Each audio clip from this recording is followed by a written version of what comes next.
maybe after he's done recording. Ow.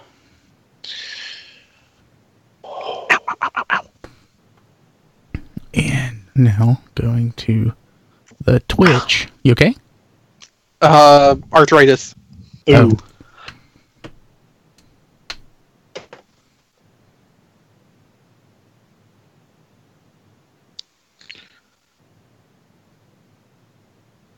Okay. You were right. Wingspan definitely much nicer than Cloudraker. Yes. The Autobot clones are not good. That's accurate. So the plan right now is... So Mickey didn't get the Chaos on Velocitron set for whatever reason. I don't think he cared about enough of the toys. Mm-hmm. So I think what we're going to do is he's going to order the Takara Autobot clones. Mm-hmm. And then me and him are going to swap my Hasbro ones for his Takara ones, because I don't like the Takara deco doesn't bother me. I just don't want it enough to buy it myself. Gotcha. So he'll get the set he prefers. I'll get a set to have them, and there you go. But yeah, I mean, just for my own purposes, yeah, I'd be perfectly happy with the ones I have. I don't really care that much because they're not really worth. They're not that great. They're not worth worrying about that much. Yeah. Like I said, I only really kind of wanted them because they are the ones I had as a kid. So now the Decepticon clones, as you've observed now, are so much superior. I am maintaining my Planted Troop built them with the Takara ones. I don't blame you. I might get the Takara set if I can, just because I would not mind having Pounce, which I do not at the moment. Having 3/4 of those is kind of annoying, but yeah, I'm not sure. I'm not sure how much I care. I'll have to worry about it when it's closer to them being released.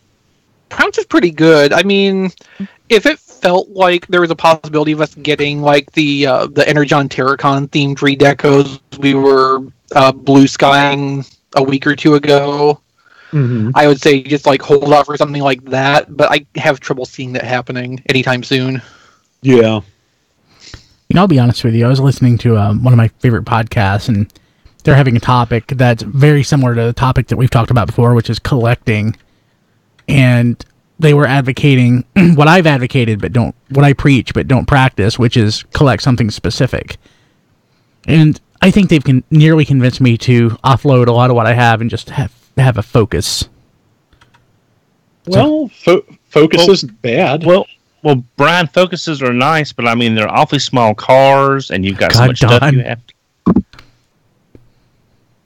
I don't know, I hear good things about the Focus. Yeah. We rented one. It was nice.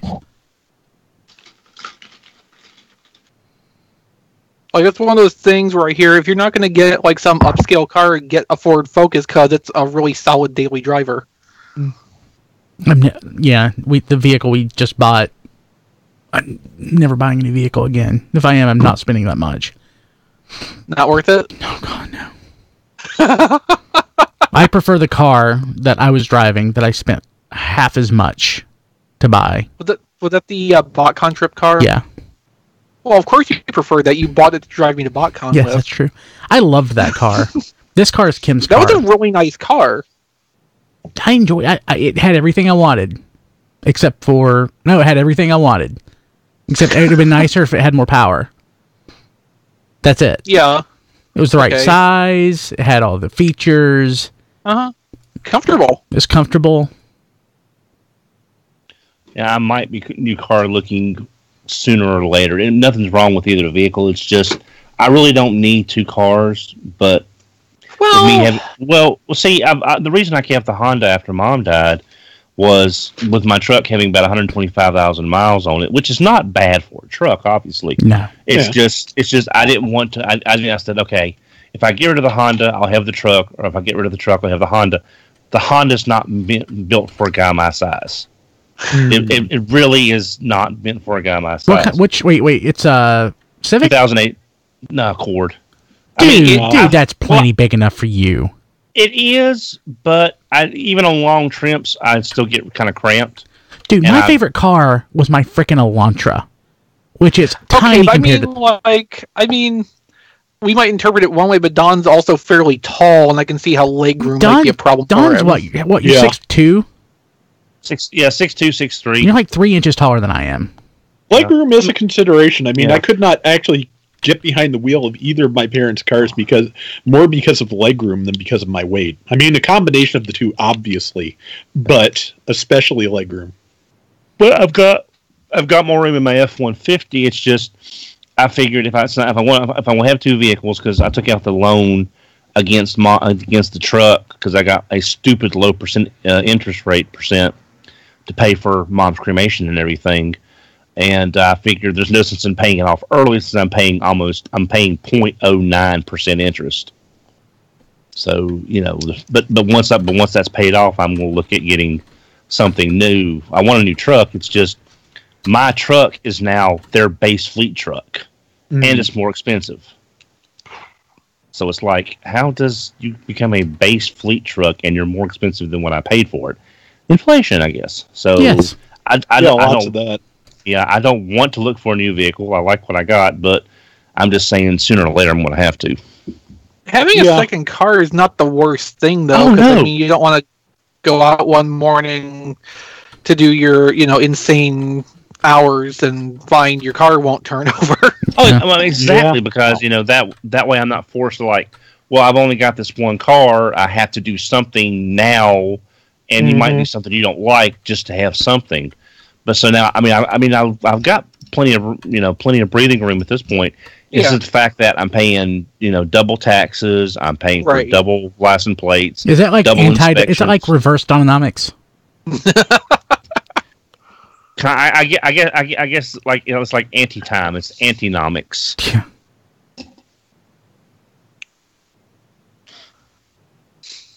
We're going to start working out the science of anti-Dononomics. Mm-hmm.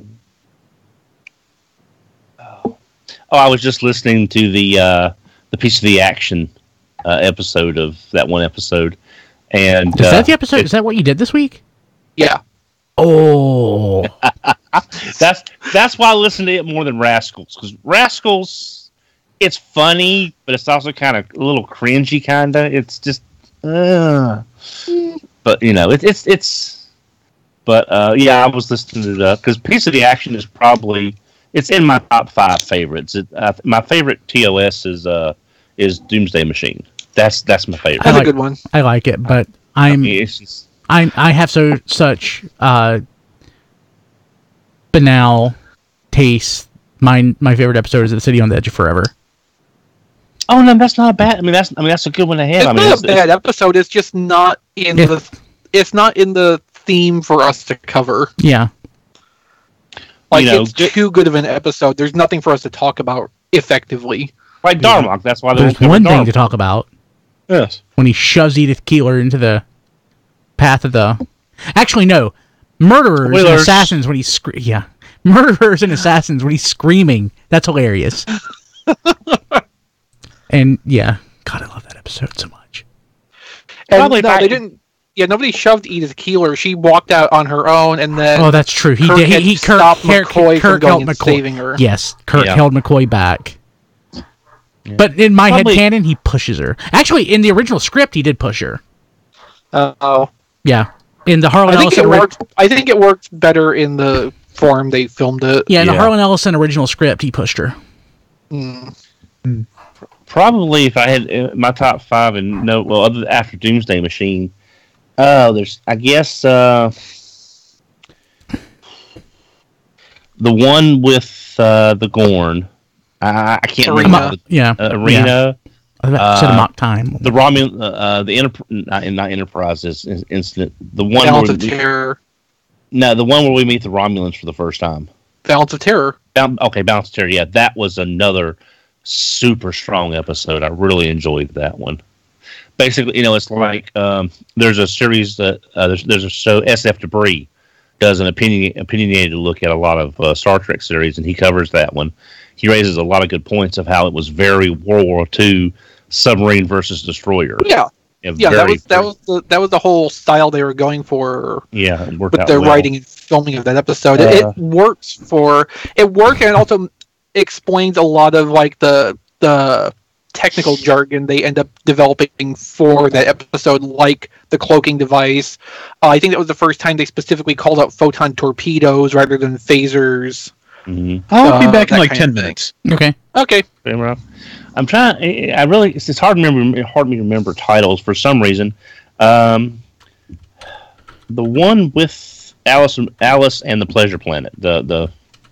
I like that one. The Side of Paradise? No, that's maybe it's Shore Leave. Yeah, Shore Leave. Yeah, it was Shore Leave. And I'm going to count both Harry Mudds together because you kind of got to have both of them in like. I mean, I vastly prefer I Mud over Mud's Women. Yeah.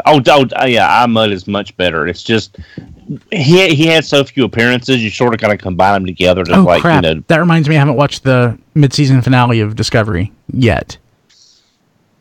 I'm so yeah, you maybe want to do that. I need to do that. I'm trying to think. The show comes back in a month. You have a little time. Be right back. I'm trying to think what my 5th episode would be, and I'm really. I mean, there's some stick out in my head, and some.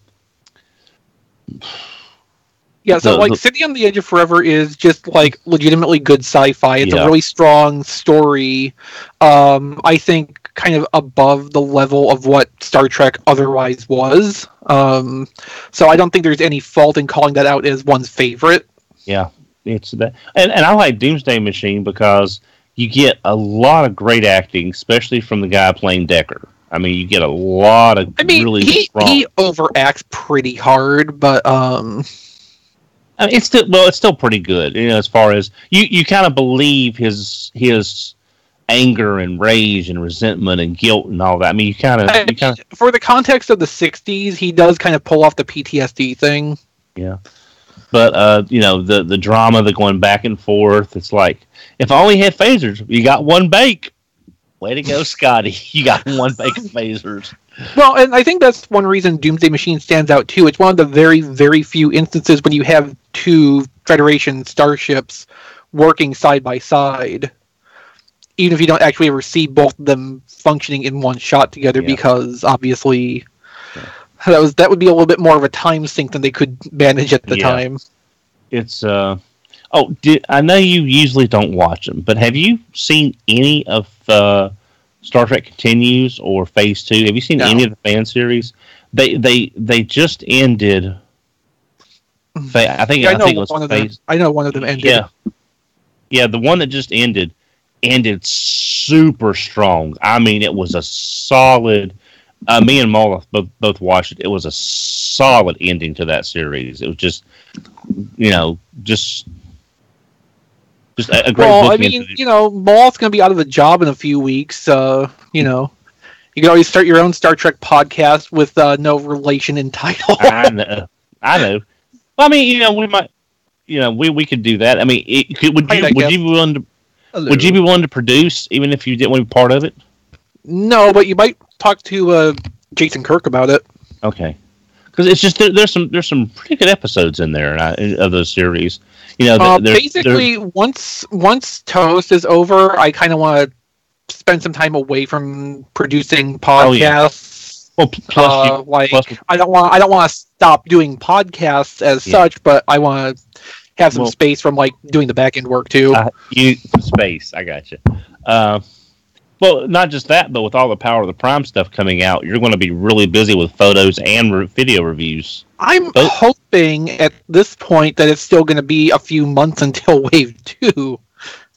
I mean, is there any reason we couldn't see Rodimus and Optimus? Because apparently they're in hand in the Pacific Rim countries. Because I've seen reviews from Asia. Yeah, I mean, those are still Wave 1, so those should be around sometime soon. But they're Wave 1, okay. But at the same time, the only one I'm planning to get is Rodimus. I'm not in a super hurry to do that. And it's still a toss-up for me if I'm even going to bother with Grimlock. I've already written Starscream off. Yeah. If I get that Starscream mode, it'll be as Elita 1, just to have an Elita 1 more than anything else. Yeah, that's the first consideration I have for it. But yeah, and if they pull the same sticker crap on that they did Starscream, I'm probably gonna pass on that just the same. Well, we were blue skying on TFYLP a couple episodes ago, and we mentioned things we'd like to see from Power of the Primes. And I said if they hadn't already done Alita 1 as the Starscream repaint, do Ariel as Alita 1 with her, like they did Orion Paxton Optimus Prime. Oh, the leader, yeah. Yeah, so go ahead, and that way you get Ariel becoming Alita 1 like Pax became Prime. So you have that twin, that same thing going on, because I was just thinking, like, it would have been hilarious if instead of calling the Starscream remold Alita 1, they would have called it Ariel, because it's a, aircraft. Well, they could have called the Starscream remold Slipstream. Well, yeah, but then, I'm saying, though, like, it still would have basically been Alita 1, just with the name Ariel instead. Yeah. You eating pizza, Diecast? Kind of. Kind of. Are you kind of eating it, or is it kind of pizza? This is an important question. It's a roll cut in half with pizza sauce on it, because I ate the chicken parm out of the roll. That works. Now I just have bread with sauce. There's nothing. This seems like bad planning all around, to be honest. Well, I've actually had sauce left over and just taken the rolls and scooped up the sauce. I mean, it's nothing there.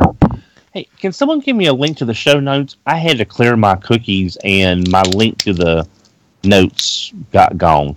Hang on. You ate all your cookies? No. Oh, I wish I had some cookies.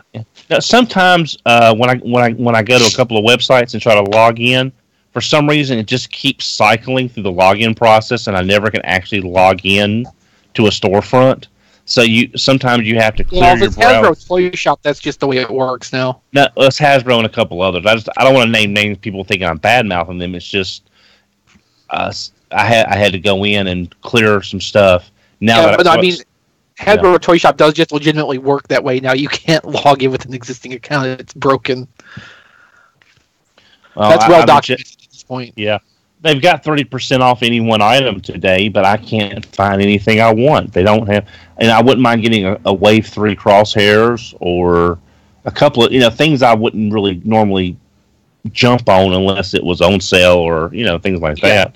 There's no, other than 30% off Triptychon would be nice, but I just don't want that Triptychon. Yeah, it's just. Because you don't know love.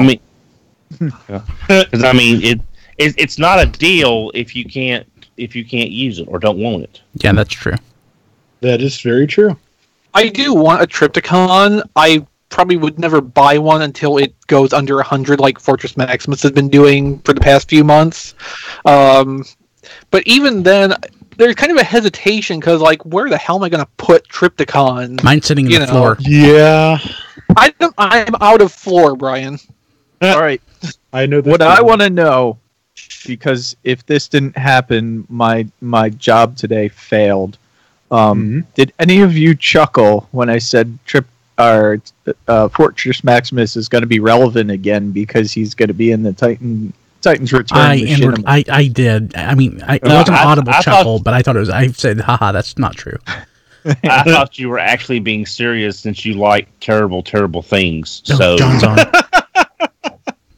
So I thought you were being serious. I didn't. And not for a second did I think that was serious. I wasn't even paying attention. So. I missed it myself. So just random shout out. If anyone has not picked up a Contact Shot Point Blank from Make Toys, he's on sale several places for like $90. This guy's a great looking figure. I paid $30 for it. That was the Black Friday sales. Are they still going on? Hey, John. I was away. Sorry. Yeah, I went ahead and got their Iron Wheel was on sale a couple places. I got the Iron Wheel coming sooner or later. I went ahead and got Despotron because he was on sale, and I've got the Machine Robo Blaster. The only reason I say that I would only pay $30 for it, it's not a question of its quality. It's just that I would actually like to get rid of Cupola, honestly, and I would have to get them very cheap to reverse my decision? Well, I went ahead and got Iron Will because I was kind of headmastered out, even though I do like the Data Clerk, the Wajing version that I got for, it was like almost like half the price of what Cupola was going for. But with Iron Will being 79 or they're so big. Because he was 79 on sale, and I had an in-store coupon, an online coupon with this place. So basically, I got it for the same price as what the Wajing version will be when it comes out. So I thought, hey, that's not a bad deal. It's almost half off compared to some places that are still running it at $149.99. But I don't think we're going to see a lot more headmasters from them. At least not like you said, Chris. We're probably not going to see them finish up the Function X line at all. Thank God, because I'm getting rid of mine. I'm keeping Positive, and that's it. Yeah. Yeah. I'm going to keep Positive because of what it is. I'm also going to keep Code because I still legitimately like Code. Yeah. Code but I did end up dumping off all my other ones. Yeah. I'll be right back. But I figured, like I said, well, last week on TFYLP we did our buyer suggestion. And I had mentioned how strong Wajing had been in their quality control and the quality of product they're putting out over the last year or so. Oh, okay, so your suggestion for the buyer's guide was to buy a knockoff. Well, no. I was suggesting that the Rensora that I got from Diecast is a good. I mean, if you like the Voyager Megatron, but you wanted it to be like a bigger showpiece. That Rensora is a good solid figure. Their larger version of Evasion Mode, the leader class version they did with the extra die cast and the extra parts to make it more solid in truck mode, is a really good piece. It's just the quality is the upscale Lord Scorpion. Now there's that one company that's doing that to the DX9 Warren Pocket stuff, but I've heard the quality it's good. It's just not as good as what they're knocking off, obviously. But unlike Wajing, where it often improves.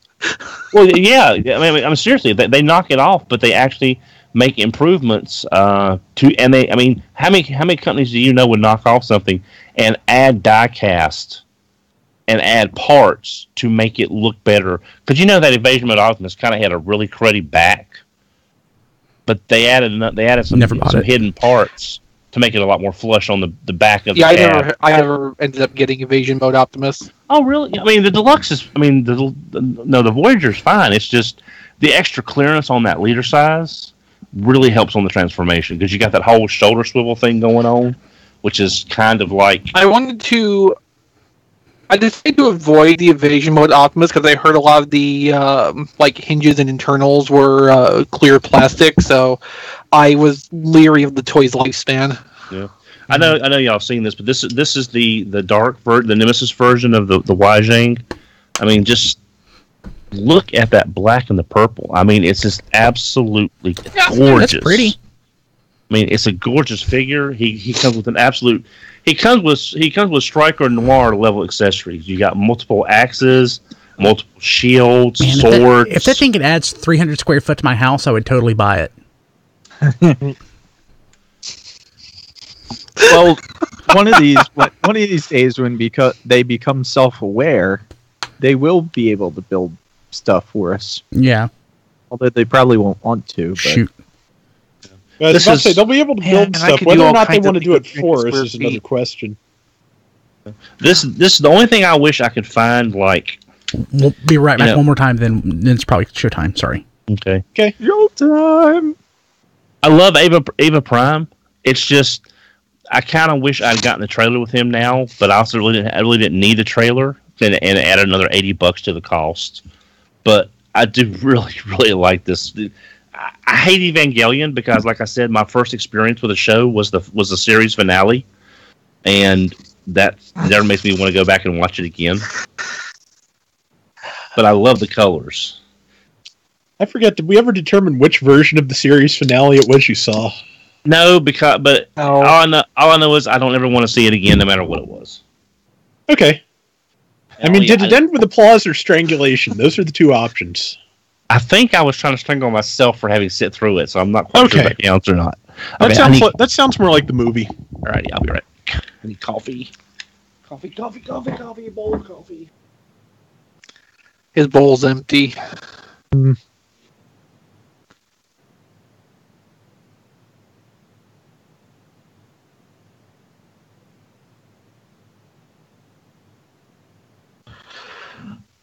Did anyone buy a trip to con for $85? No. I'm holding off on the $35 Overlord, too, just because I got shopping to do. But at least I can do the Christmas shopping. That's a plus. That's important. It is.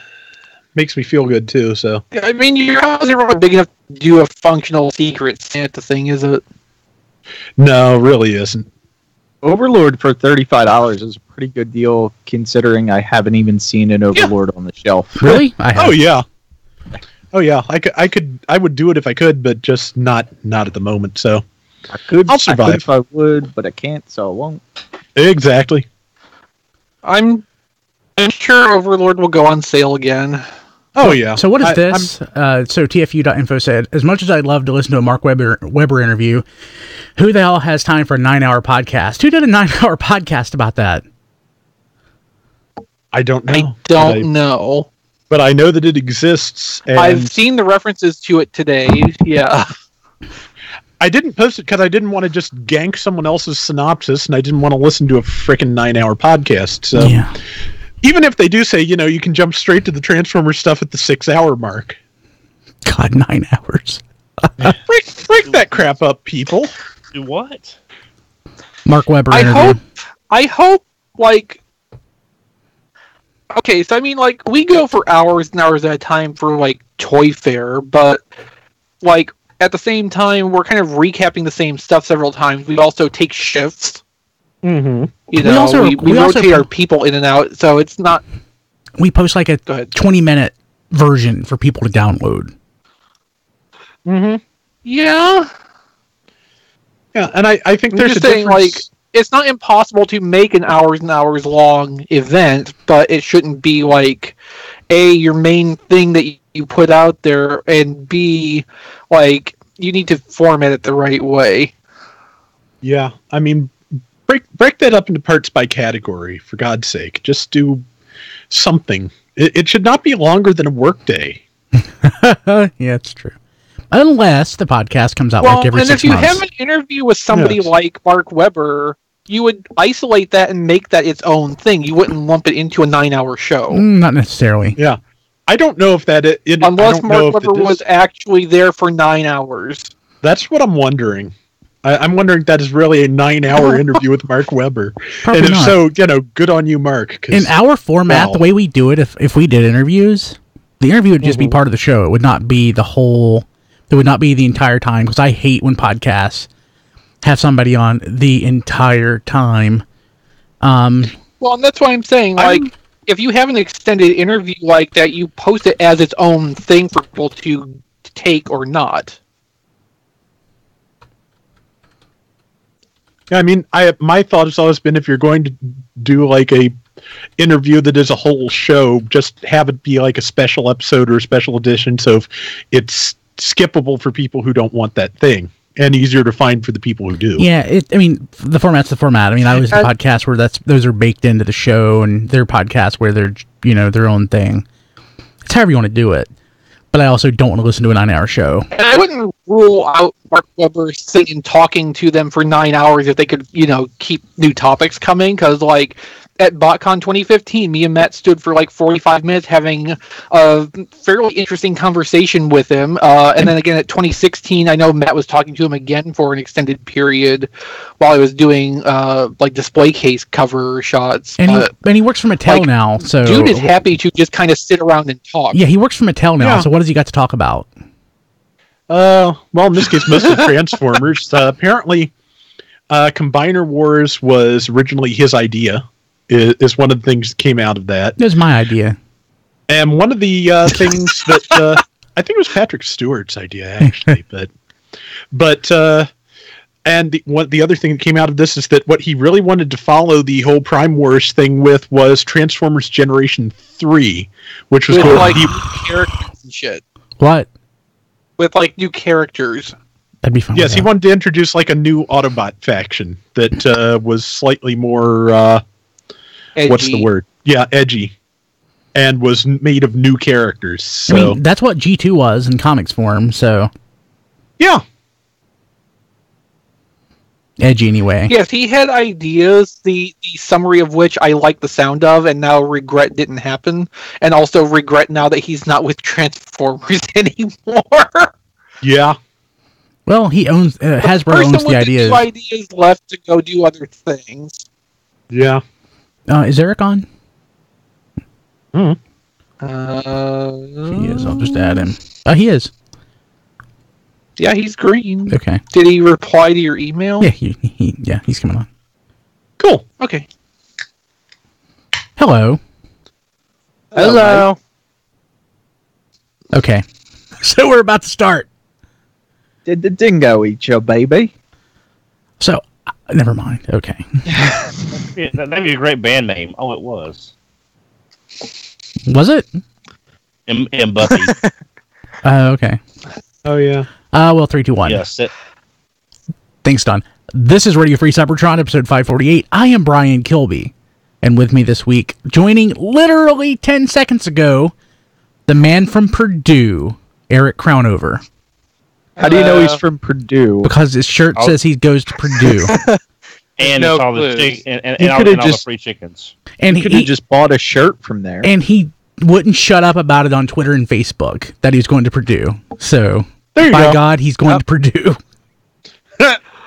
Yep. I mean, we never got his report card yet. That's so true. How do we know?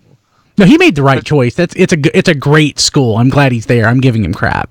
He's a Boilermaker. Well, and you gotta think too, like that's really close to Chicago, so he can definitely do TFCon. I know, that's why I'm yeah. excited for 2018. Crap, now I gotta go to actually do it. TFCon. Yep. And here's Don. Don's not going to TFCon. Well, I don't know if I can find a cheap air flight, or if I can get someone to carpool with me, so I'm not doing all the driving by myself. I might go. Well, Don, Carpool with Brian. Don, look into I may flights fly. into Nashville. Look into flights into Nashville. Maybe you could fly here cheaper, and then me and you can drive up together. Because that way, I won't have to make the drive back by myself. Okay, I'll do that. I'll certainly try that. Well, that's a great idea. I bet you could get a flight to Nashville cheap. I have no idea. I know Yeah. not of airplanes. Well, I I know how airplanes work, but I don't really know about airfare. Well, it's just I'm as Chris, a quick side. by the way. Hi. It's usually not fair. That's what airfare is. That means it should be called air unfair. So, okay, there's Diecast. Hello. How's it going? It's going good. It's going good. I got my Christmas gift today. All right. Which one? Yourself? It was I'm not allowed to open it, but I opened the shipping box. So Can we know what it is? it's a DJI Spark. Oh, it's a dear. drone? And Yeah. So, okay. so you're gonna film toy reviews on a drone now, huh? Oh my God, that's the best idea! Should I try that? Yes, you Yes. should. And Yeah, I'm then, not- for the ones you don't like, you can crash the drone into it. That'll be great. I was thinking about I'm bringing it just to thinking TFCon. too, like- We could just do an overview of the whole thing. You probably can't get it in there. They probably won't let you. Chris, It's palm. You know what would be great to try? what? You know what would be great to try is Joe Lanta with the parachute drop. Have the drone just sitting up top filming downward. Yeah. Oh yeah. my Yes. God. Yeah, that would be great. Oh or fly my the drone and see God. how many you can catch. Make people really I mad. mean, I would check with the hotel to see what the policy is first, but that would be amazing. The drone is only Well, about a little bit it's bigger better than to my ask hand. forgiveness than permission. That's true. I had a really crappy drone that I got for Christmas a couple years ago. The camera sucks. I bet it doesn't have a camera. Oh, it does. Yeah. Okay. Yeah, the camera sucks. I've been really wanting like the DJI Phantom 4 the 4K one, or the second 4K one, but Kim won't let me spend the money on it. Is the Spark only 1080? The Spark is 1080. That's still great. But no, that's fine. Yeah. Yeah, being editing video and stuff, I realized 4K is like it's a beast. A hog anyway, so yeah. Yeah, no, I mean you would need a whole new system just to support rendering 4K video. Maybe not. I don't. I can render 4K. Okay, you probably bought a little bit more insane than Diecast did the last time he bought something. We're talking about Diecast. No, it's just like, yeah, that could go either way. Yeah, that's true. I'm interested in doing 4K stuff for the flexibility in editing that it would present, but yeah, I know I'm nowhere near the hardware requirements to actually have that be practical. And that was Chris. Rob, how's it going? Not too bad, actually. That's good. And we are joined by the effervescent John DeLuna. Yo, what's up? Not much. All right. This is the witty, fast, quick, and back and forth banter that I look forward to every week. Before we get into the hard-hitting news. Speaking of, so this is the last week, technically, I guess, because Toys for Tots wraps up soon. We're saying it's the last week for the last night before Christmas, which is your chance to buy shelf-warming Transformers and donate them to kids who need them, simultaneously helping the kids and helping you by clearing off the shelf. So I got a couple of Titans Return Deluxes that I need to drop off. And I had a couple other things that I was going to, recent toys that I still have boxed that were either duplicates. Actually, no, they were both duplicates. That I was debating, but Kim said probably not the best choice for a kid. So. What were they? Fort Max. Mm-hmm. And that G2 Superion. Yeah, see, the thing is, when you're donating stuff to Toys for Tots, you have to stop and think, like, what's the situation that a receiving child is going to be in? Because if they're in a, like, group environment, if they get a toy that's 5 to 10 times better than what everybody else is getting, you're basically just painting a target on their back. Hey, but I was reading earlier. It's a really grand gesture. I'm not going to diminish that, but I mean, actually, being the one who everything works. Being the one who actually worked in a group home, I will say that at least the one that I worked at, there was no shortage of toys for the kids during Christmas. They all got awesome stuff, but it was a very well funded group home. I was reading earlier that very frequently people donate things for younger children to Toys for Tots and not things for slightly older kids. So, your Transformers will definitely be appreciated and loved for who want to drop things off. Yeah, Kim's suggestion was also good to know. I was at Walgreens today, and I think Toys for Tots ends collection like any day now, but Walgreens is continuing until the 15th. Okay. So good to know. Yeah, I may go ahead and just drop them off then, because Kim's concern was that a small child would get them, and I thought they do go to older kids too. So, they'll go by the age range on the package. You'll probably be fine. Okay, that's what I'll do. And I clear off my own shelf. Now I have room for new toys. Okay. All right. Yeah. So do that. Hey, did anybody get anything? And I will start off just so that I don't forget. I got that during the show last week. I ordered the Legend 6-shot, so I got that. Oh yeah. So for some reason, it feels to me like the joints and plastic and everything are actually better with the Legends version than the Hasbro version. Yeah, I've heard from other people too that the joint tolerances are actually a lot better on the Takara one. Yeah, which is I wasn't expecting. He looks better. It's not dramatically better, but I haven't sat them side by side. So just my general recollection, yeah, he looks better, but the box though is amazing. I love the box. Based on the pictures I've seen, I still like the Hasbro Deco better, but I sure would like better joints. Yeah. Yeah. Go ahead. Do both the knees on yours lock when you bend them to 90 degrees? Because only one on my 6-shot will do that. So they don't lock. It's held together by friction.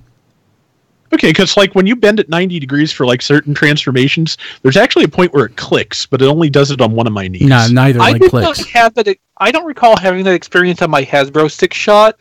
I'm kind of wondering if yours might just have some mold flash in there that's making it feel like it's trying to do that. It's entirely possible, but it feels intentional. I'll just have to take a look at it myself because it feels like something that is actually locking in place. I could be wrong. It only feels like it locks in place when it hits when the plastic from the hip hits the plastic from the leg. Okay. Or the lower leg, so I don't know. I also got... Mine's like Eric's. Yeah. It's so Mine's sad. a little bit better than that, luckily. Mine's It a sounds little like better Legends than is that, but not by better. much. Yeah, this is pretty amazing. So I got Legends Misfire and Legends Double Cross, or Twinferno, or whatever he's called, Takara. No, it's LG51 Haywire with double cross accessory. Oh yeah, good point. Good point.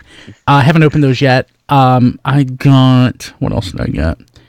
Oh, I got the Masterpiece Lambor, the side swipe that I didn't realize I was getting from Which one? the one from HLJ. Oh, okay. So I got the one from Amazon last week and HLJ this week. Oh, right. So I think Matt said that he might want it, so fingers crossed. Okay. And that's it. Chris, did you get anything? Thankfully, no. Diecast, what did you get from Taobao this week? Mine's been stuck in customs for like 2 weeks. Again? So, yeah. But I did get my battle tanker that I ordered on Black Friday. Oh, nice. What color is that? It is. It looks like pink on the packaging. Yeah, it's kind of reddish on the packaging, but it is it's fairly magenta. the blue one, the blue and red. Okay. Yeah, the opposite, yeah. Because it looked like movie Laserbeak. The pink bumblebee. Yeah. Yeah. That's actually a really It's, good toy. And I also got contact shot. Good. Yeah, contact Ah, shots. nice. How much did you pay for it? 100. So Pretty good. Here's the thing. I don't have it. Cupola is quality-wise is amazing, but I don't want it anymore because it's way too big, and I'm not going to buy any of the others. So it just doesn't fit into my collection. So Yeah. I mean, like for me to get that or the hardhead or whatever, Don, what was hardhead called? Iron Will. Iron Will. For me to get that's a terrible name. For me to get Iron Will, like they would almost have to pay me to take them. Not because they're not great toys, but because I would have to reverse my decision. And I don't want to. Well, I mean, I love the way Contact Shot looks from all the pictures of it I've seen. Like the posability, the styling, all of that looks really good, but it has no place in my collection. There's nothing I can like do with it, for want of a better term. So, it doesn't fit what I'm going for. So I'm going to mention this. Let me get this out real quick, Don. Rob. So in pre-show, I was talking about an episode of Retronauts, which is one of my favorite podcasts. It's about classic video games. But episode 128, I think, which came out this week or the week before, was about collecting. Very similar to exactly the same stuff that we said in the past about Transformers. But it's worth listening to. And I think it just about convinced me to try to offload some of my stuff and focus on a specific area. Because my collection is just a mishmash of junk. So, really compelling arguments, and it's a great conversation about collecting, how the market works, why certain things go down in price after a while, because people die, and a lot of stuff like that. So it's worth listening to. Rob, did you recall what you're going to say? I was just going to say, pretty much along the lines you were saying, I think everybody should have an idea as to what the limits of their collection should be. I mean, every once in a while, I'll buy something stupid that I didn't intend to, but it's just like, you should know what does and doesn't fit, because otherwise you are just going to end up with so much crap. Yeah, that's what I did. Like, I look at my stuff and I don't have a consistent theme for anything. Okay, so you have to think about this from the other context too. Like, for several of us, the way we conceptualize collecting Transformers in particular is rooted in like the late 90s and early 2000s when it was completely practical and approachable to buy literally every official Transformers product that went on shelves. Domestically, there wasn't that much of it. Yeah, domestically, absolutely. I mean, even Japanese stuff.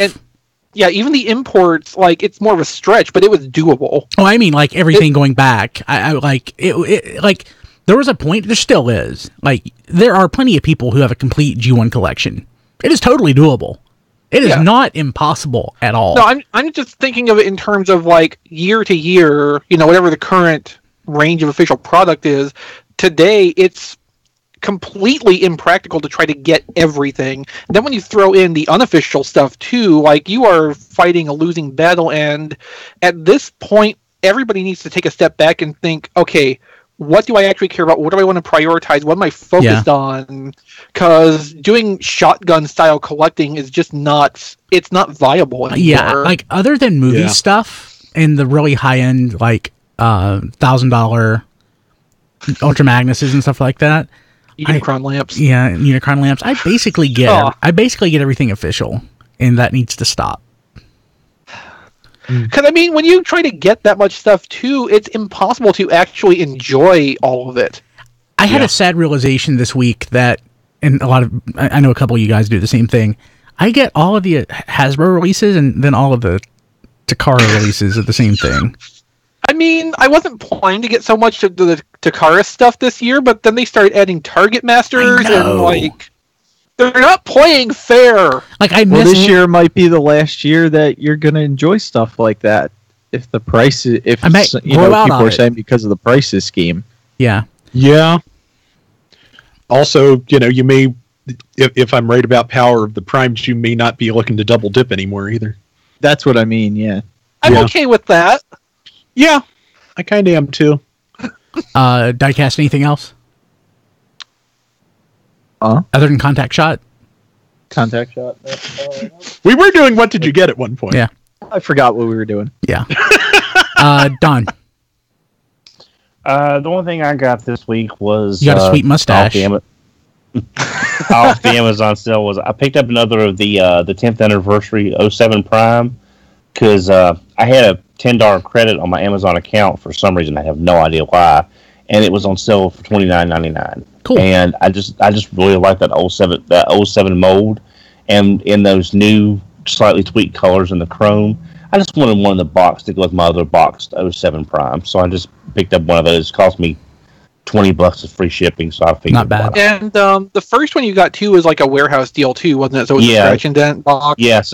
Yeah, the box was really screwed up on that one, so that's why I didn't keep that box. It's pretty much gone. But on a related note, I got Beachcomber about last week. Nice. I just opened him the other day. Ooh. I love Beachcomber. He's so simple, but he looks like he's Beachcomber. He looks like him. He transforms like him. He's just a fun little desk toy, and he's posable. He's just a really neat little figure. Yeah. Can't wait for the G2 colors. So jealous. Mine are coming via Amazon.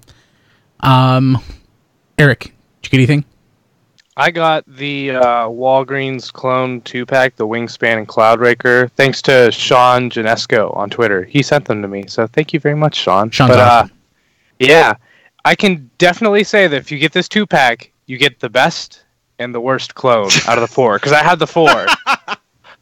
Okay, you actually contend that Cloudraker is worse than Fastlane?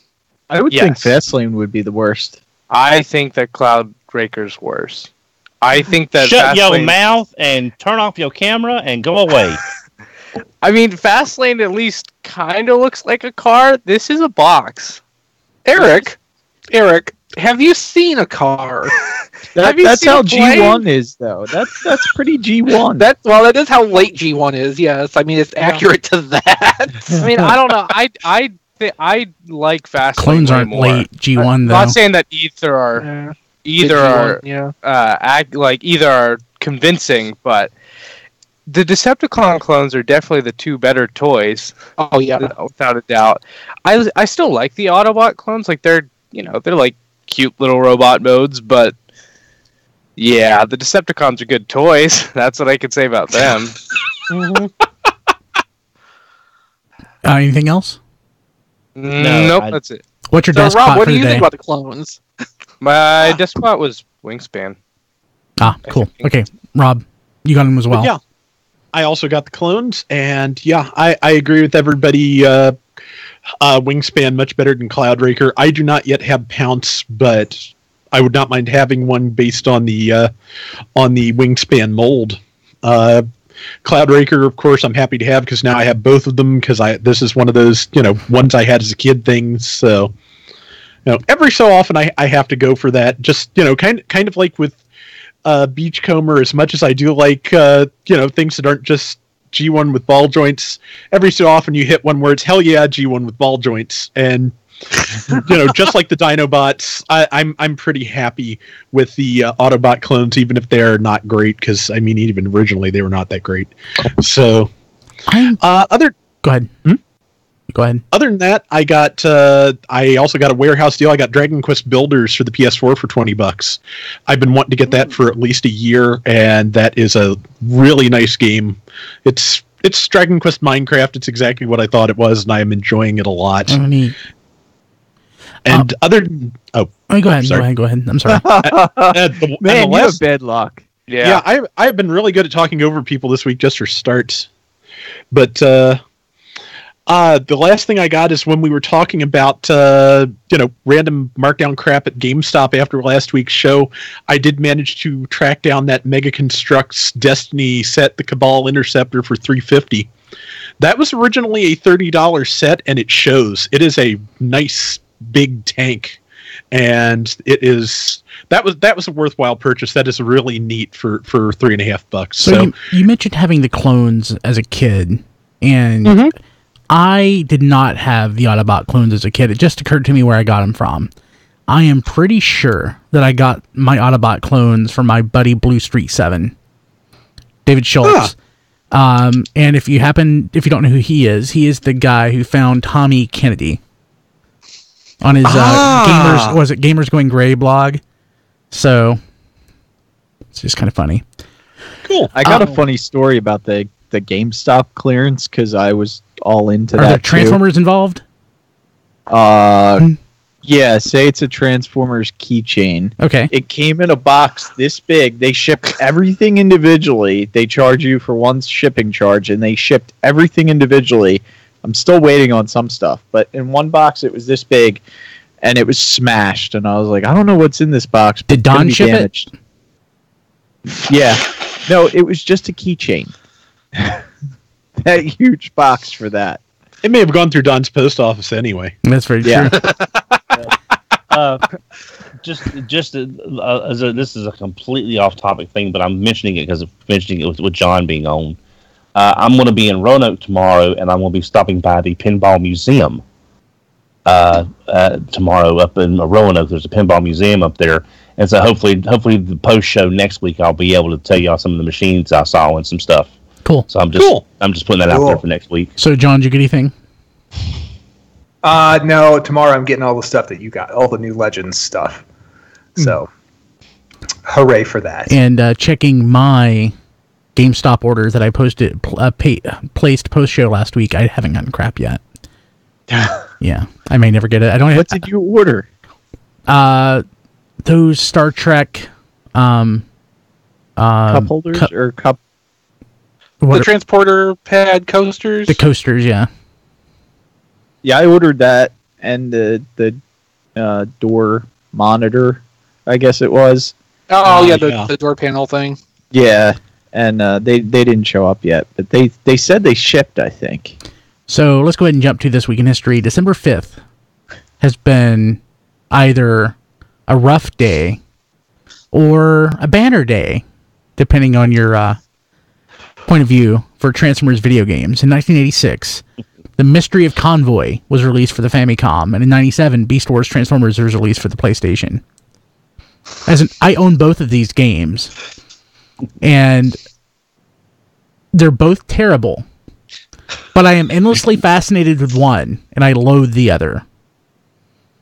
For whatever reason, I love Mystery of Convoy. It's terrible. Beast Wars is substantially better, but that doesn't mean anything.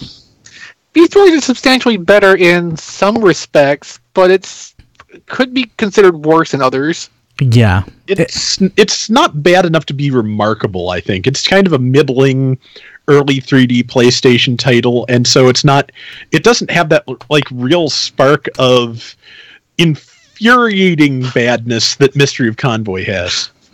So Mystery of Convoy came out in a time where, so Mega Man was released in the US in 87. Did it come out in Japan in 87 or 86? Robin, John?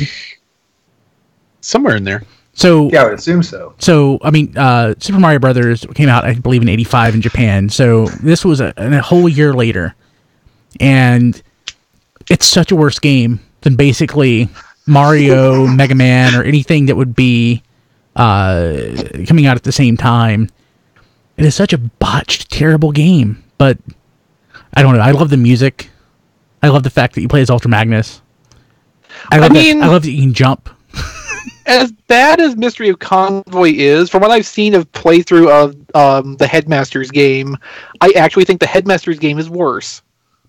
I like the Headmaster's game. I think it's a better game. With Mystery of Convoy, like, it only takes you a few seconds to understand what exactly you're up against. Now, it's terribly oppressively difficult, but you can comprehend what it expects of you, even if it's impossible to achieve that.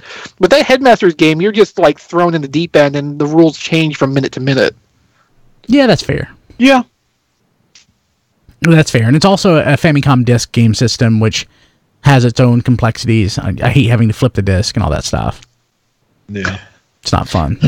That's the biggest problem. I have to flip the disc. Yeah, have to flip the disc. Okay, so the big item for this week is Takara Tomi's Power of the Primes line begins in May, and the listing and pricing is revealed. Wow. Yep. Yeah. Yeah, so it's kind of interesting what we're getting out of this.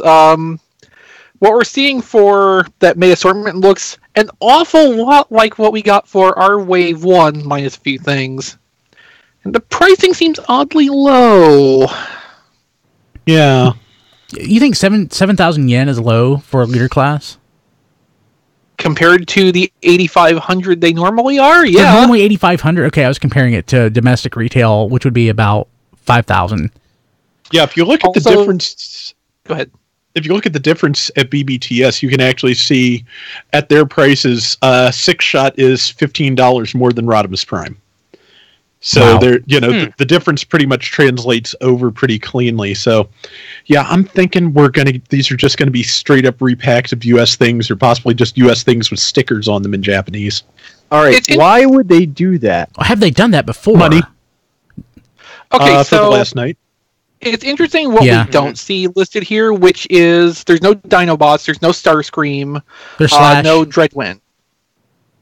So I think what we're probably seeing here is we're going to have a split year between Power of the Primes and probably a revived Unite Warriors or something analogous to that. But if that's the case, we're probably going to be looking at a different kind of execution with their Power of the Primes lineup than what they're doing with Legends this year. I'm almost wondering if we're going to see something more like ARMS Micron, where instead of taking away the Hasbro stickers and replacing them with paint apps, they're going to lean hard into user-applied stickers again, like they did for all of their Transformers Prime line. Ugh. And that's accounting for the lower prices. Everyone, well, I know a lot of people that did not like it because of that. Yeah. I don't hate this so much, especially if it means I'm buying fewer toys. So Right? yes, Yeah. Well, that's a selfish reason, Brian. yeah, I can live with it, though. I can live with it. I can live with it. Okay, But the reason I was always told that Takara Tomy would do figures with extra paint apps and they could be a little bit more expensive is because generally over there their market is not kids, it's adult collectors. Now, is that true or not true? Because that's what I've been told. In this context, it's largely true. Takara has had a hard time marketing Transformers to kids over the years. So that's why you get a lot of things like Masterpiece, higher end, more collector-oriented Generations kind of stuff at higher price points. Transformers Adventure, they marketed more towards kids. Everything was a little bit lower price. You have to think, too, the economy of how everything works in Japan is fairly different from how it is here. Everything's a little bit more expensive. So when did that turn? Some things are a lot more expensive, like home video. When did that change? Because, like with Beast Wars, especially like Beast Wars 2nd and Beast Wars Neo, those were more or less kids shows. And if you pretty simple. If you think back, I'm sorry, did you say the toys are simple? The toys, not the transformation, but they were shell formers. So the like especially like the beast modes and vehicle modes were very simplistic. Transforming them to robot mode, not so much. Right. But it was like if you wanted a frickin' penguin that you could just bounce around, that was exactly what you would get. If you wanted a simple car, that's exactly what you got. But okay, so those were kid-focused series lines, but you have to think too. After Car Robots, they stopped doing Transformers for a year. It went from Car Robots to Web Diver.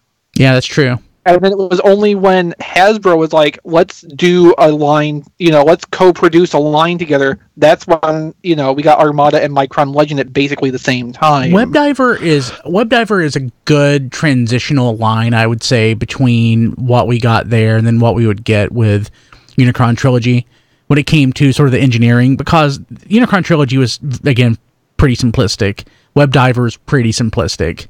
When it came to the actual transformation schemes and everything and the number of parts involved, it's way less than some of the later, especially stuff like Masterpiece that we would get later. Yeah, but I mean, so Web Diver wasn't the first time they decided, okay, let's stop doing Transformers for a while and do something else in the transforming robot vein, because we also went from G1 to the Brave series. Yeah. And that took up a fair bit of the 90s. So yeah, selling Transformers to kids has not always been something they've been good at, and that's gone back that far.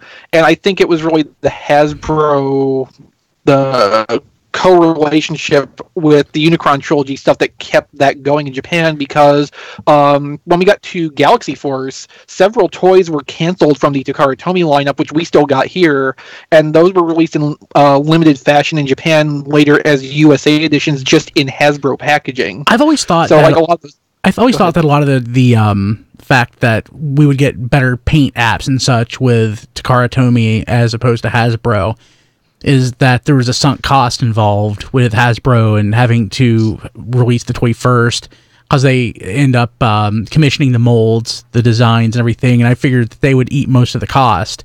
And when Takara would sell the toy, there was less investment involved on their end because Hasbro had basically already paid for the development of the mold. I'm sure that's part of it, but it's also, again, going back to the economy of how the toy market works in Japan is just different. Yeah. It can support the higher prices. They're also not locked into rigid price structures. If a toy needs, X number of more paint applications, it can support being, 500 yen more expensive than another toy of equivalent, like, mass and parts count. Yeah. So there you go, Diecast. That's basically Do you remember what the question was? I was asking for fans too. Yeah. So he's doing point of view. I appreciate that. That's why we ask questions that we know the answer to, because not everybody knows the answer. No, I was just asking if you remembered what the question was, because I didn't. I don't even remember what the question was. What was it? He thought that one of the reasons that Takara had better paint apps than Hasbro is because they geared toward collectors, which is basically true. Yeah. Okay. Yeah. Especially, I think this would hurt Takara from we're becoming more of a global economy. And, absolutely. If we are just going to buy the Hasbro versions and the Takara Tomy ones are the exact same, they're going to lose some sales for people who would buy both, or maybe just wait for the Takara. Like John DeLuna, I know he was doing that a lot with the, he was just waiting for the Takara stuff. Yep. I'm going to be... Well, now, sitting on the sidelines, I guess, guys, for a year and a half. I'm going to take a... Go ahead, Don. I'm going to take a slight negative counter... Not negative, I guess, just disagreement on that statement. Because it is becoming global. Yet, there is still so much difficulty in buying Japanese products in the U.S. In a more direct fashion. Like Amazon Japan is opening up, but they opened up, maybe not intentionally. Then they scaled back, and again, it's like the global economy is in place, but some retailers or some manufacturers don't want to embrace it or want to make you like you're jumping through hoops, and that's hoops, and that's really frustrating when it's like basically it's just, to me it boils down. Okay, Takara Tomy, you have enough money. You don't want our money. We want to buy from you, yet you're making it impossible to give you our money. It's like saying, have money. It's like, oh no, I'm allergic to money. And it's still very frustrating to get the figures you want more directly at a better price. We don't know why they're doing this. It could be an agreement between Hasbro and Takara as like, dude, stop, because people are buying your stuff instead of ours. I mean, exactly. It's just like, but I mean, how many times have we all wanted something from Japan, a new figure coming out? And with all due respect to Hobby Link, Ami, and everybody else, they're all good resellers. We've all had good luck with them. But if, like, say we go to Amazon Japan, you can't. This doesn't ship to your country. This doesn't ship to your country. This doesn't ship to your country. You're freaking Amazon. I think you can probably negotiate an agreement with the postal system so everybody wins. It's not about that specifically, though. I know, but it's very frustrating to be in a global economy, but you still can't buy a damn toy for a reasonable price without paying a bunch of markup. Admittedly, that's the case with domestic releases too. Yeah, sometimes. Well, finding is the problem over here. You may not be far off on the idea either of an agreement between Hasbro and Takara, like, stay close to what we're doing with this line, because we already see that happen with the movie toys, where the initial releases of the movie toys are functionally identical to the Hasbro releases. It's not until maybe a year later with the movie The Best Stuff where they get a second pass then in a superior format, but that ensures that the buyers, the fans in whatever local market are getting the same product. Like, they're not going to want to go out of market for whatever toy is up that month. So, I mean, that's really not out of the realm of possibility, because there is precedent for something like that already happening. So, go ahead. I think the Last Night line kind of sets precedent for this in a lot of ways. I think, like I said, I think it may even be just U.S. releases with Japanese language stickers put on the box, because I'm pretty sure that some of the Last Night stuff was actually that.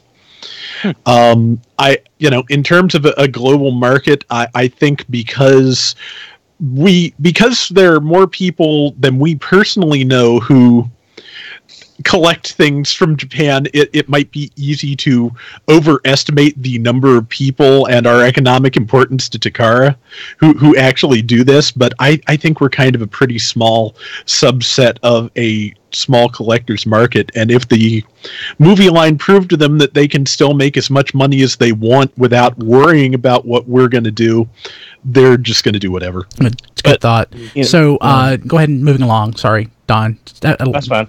Machinima Titans Return episode 5 at the last second. Did anybody watch this? I did. Yeah. What did you think? Did. Oh, let me go, Brian, please. Okay. This is Drek. The only thing I can think of worse than crap is calling something Drek. It's a sludge that you have in your hands that eats through your fingers and into your shoes and just makes squishy sounds when you try to walk. It eats gets through under your nails fingers and into your shoes. I'm just saying it's a sludge. It's a floppy. It's melted ice cream mixed with mud. It's lifeless. It's like stepping Tell on dog us poop about the time barefoot. you stuffed toxic waste in your pockets, Don. I think Don's wrong. There's no life. There's no energy. There's no. I can watch. I said this on Twitter. I can watch an episode of War Planets created by Mainframe in 1998, 20 years ago. To me, the CGI looks better, and there's more emotion, there's more pathos, there's more characterization in a show 20 years old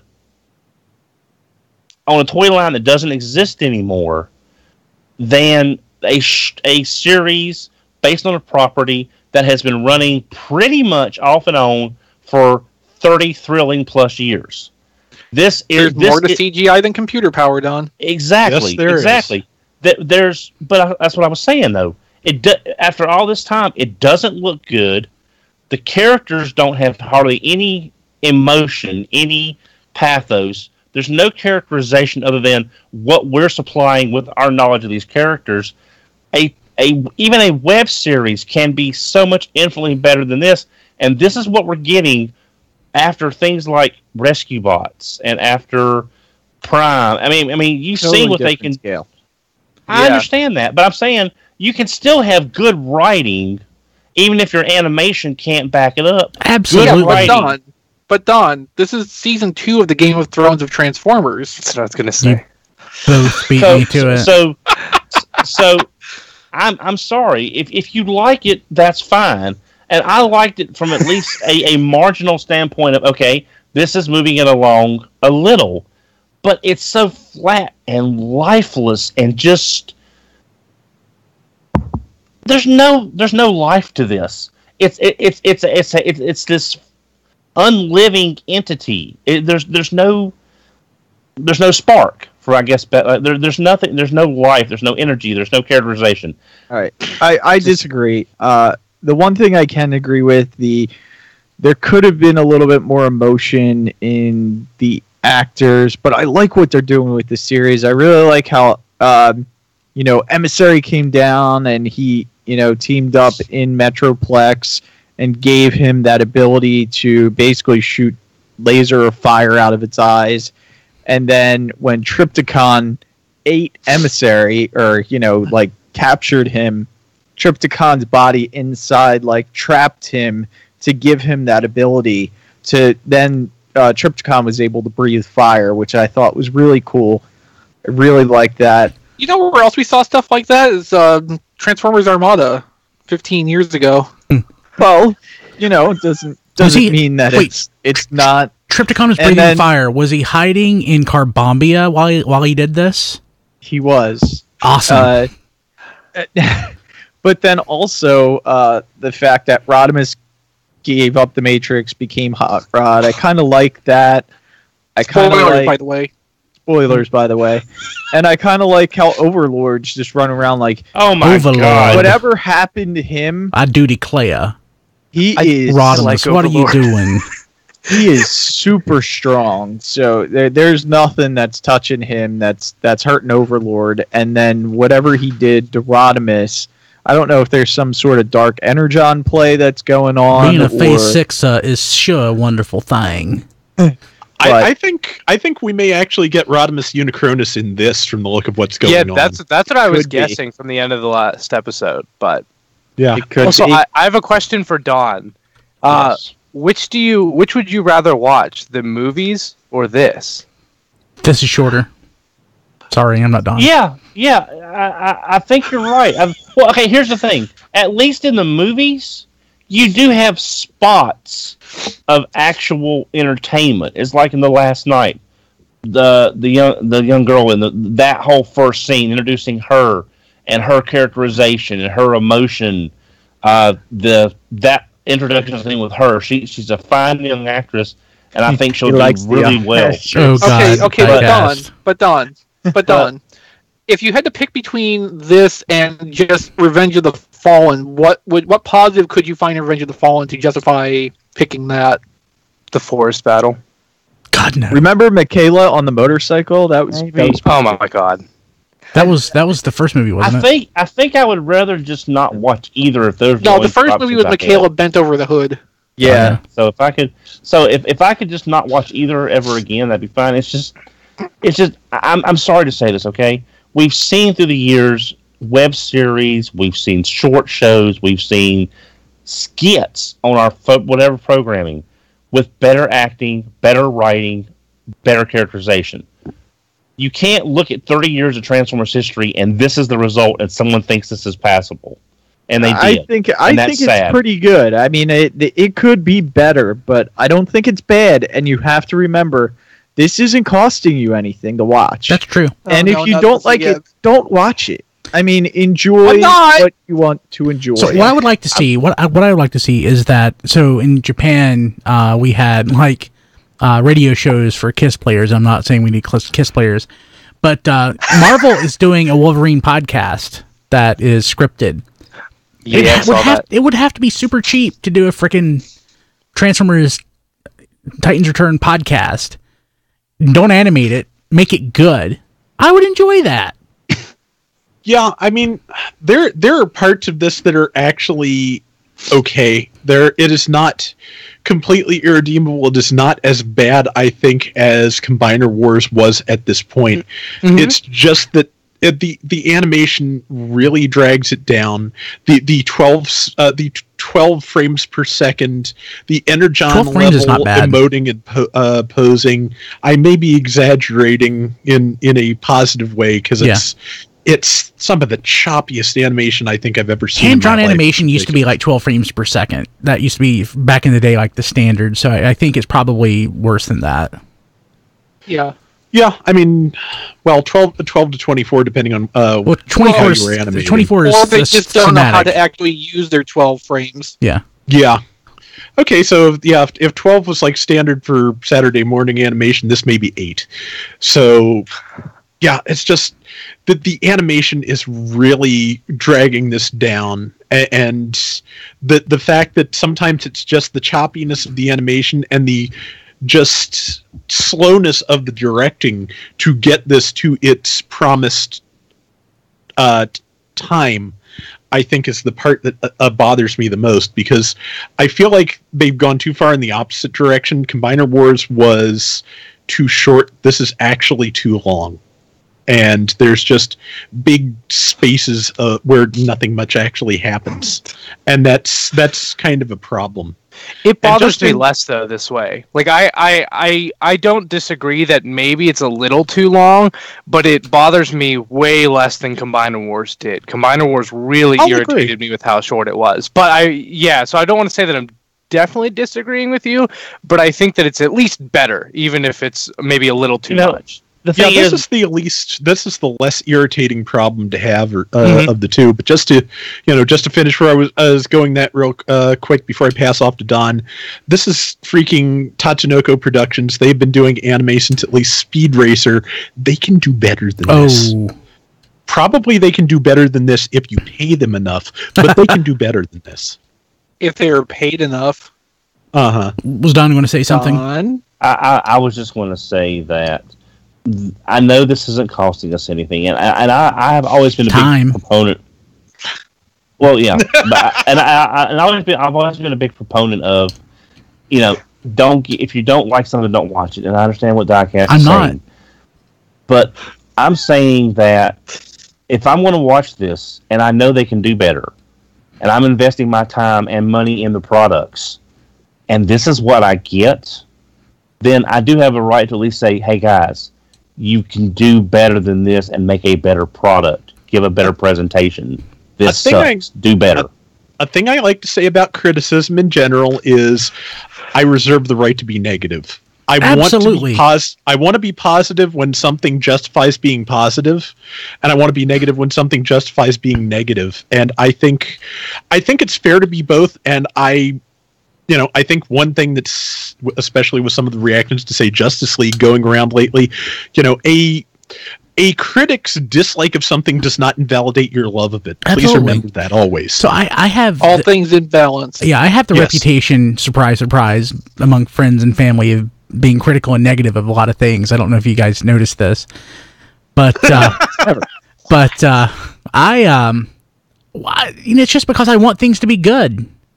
Yeah. And it's like sometimes it's so easy if you just try, and it's just people focus on the wrong things, and you have to rob Peter to pay Paul. Usually, it's a matter you can't be completely perfect, but just try.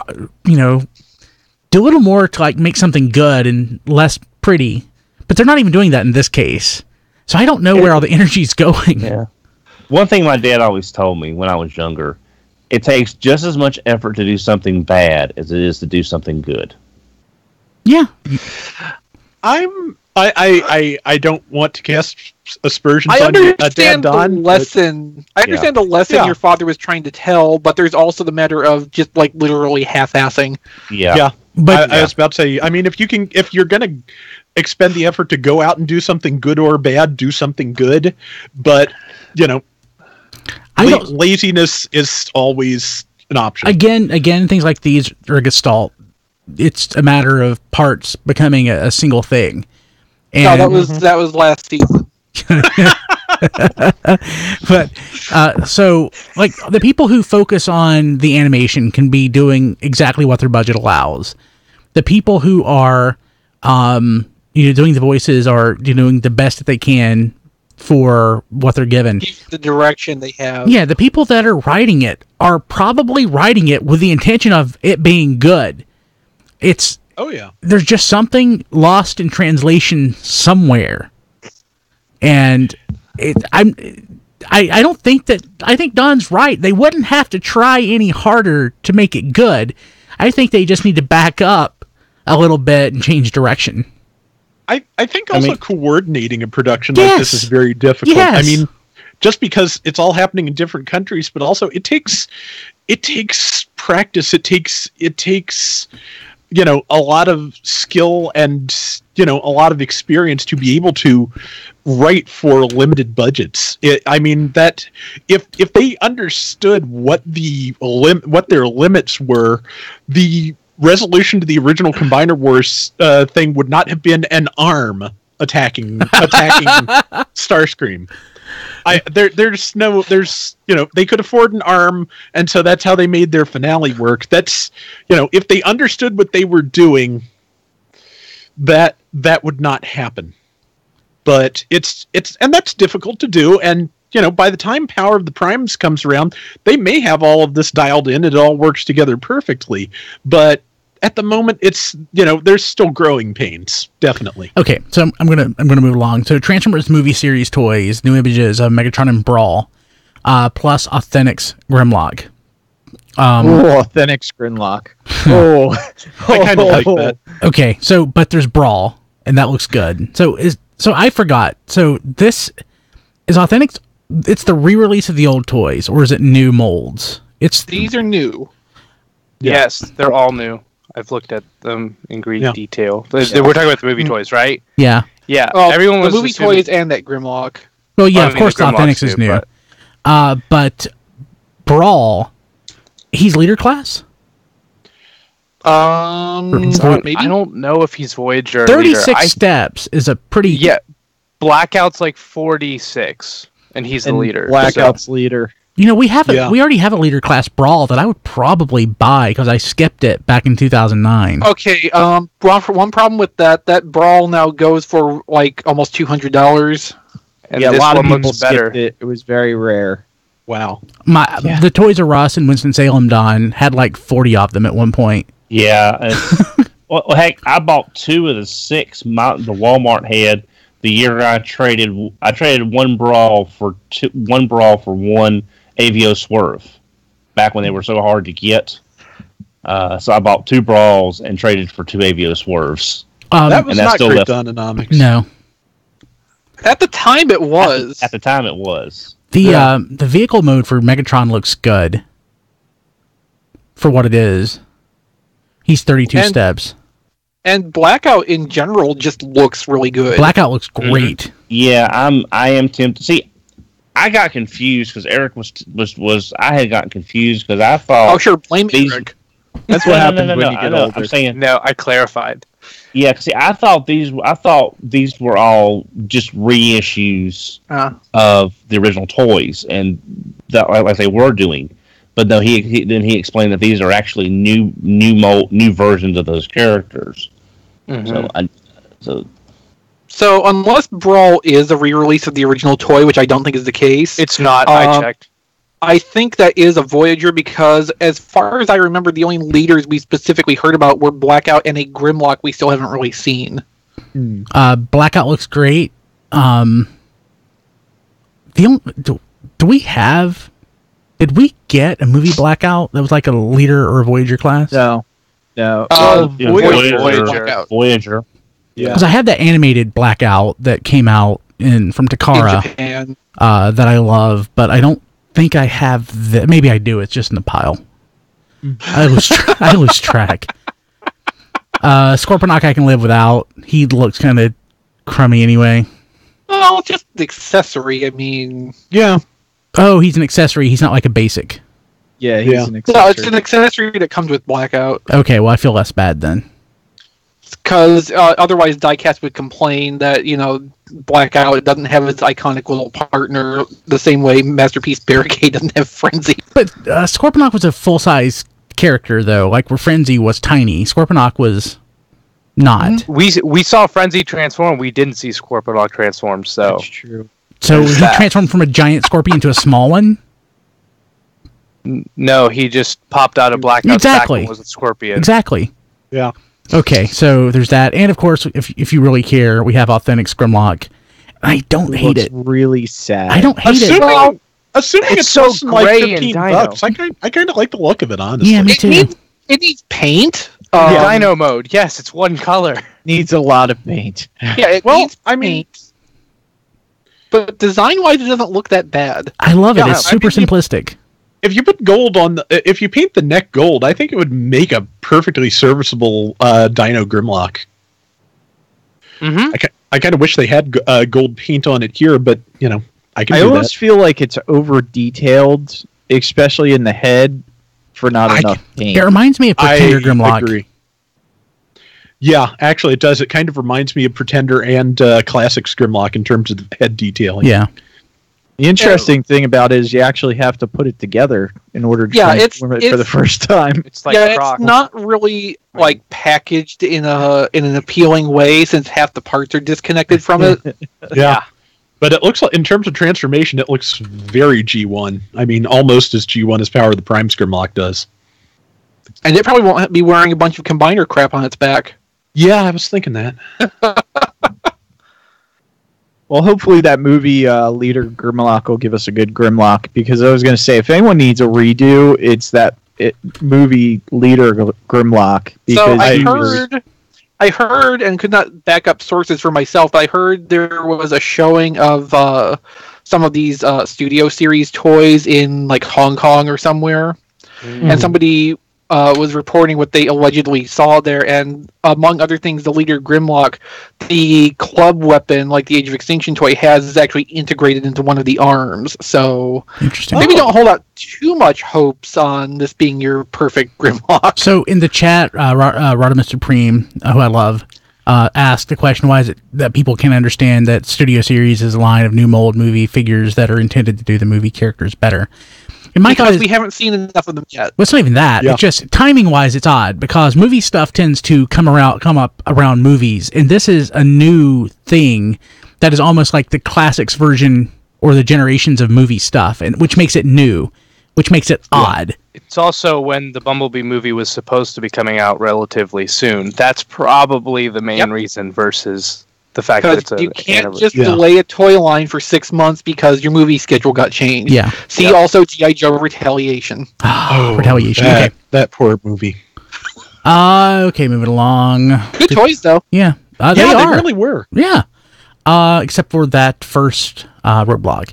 Power of the Prime stock images leaked for the Wave 2 Deluxes. Where's the Moonracer picture? Next item. I'm going to go to that one next first. item. Because this one, she looks just so... Well, if people watching will see. So she carries this extra space. That's just bad transformation. But she looks you pregnant. want to talk about bad? I mean, these stock photos, why they insist on putting that handpiece on the chest of all of these figures is... You mean where it's designed to go? Yeah, but It's the gimmick. it Yeah, makes it makes her look pregnant. So crappy.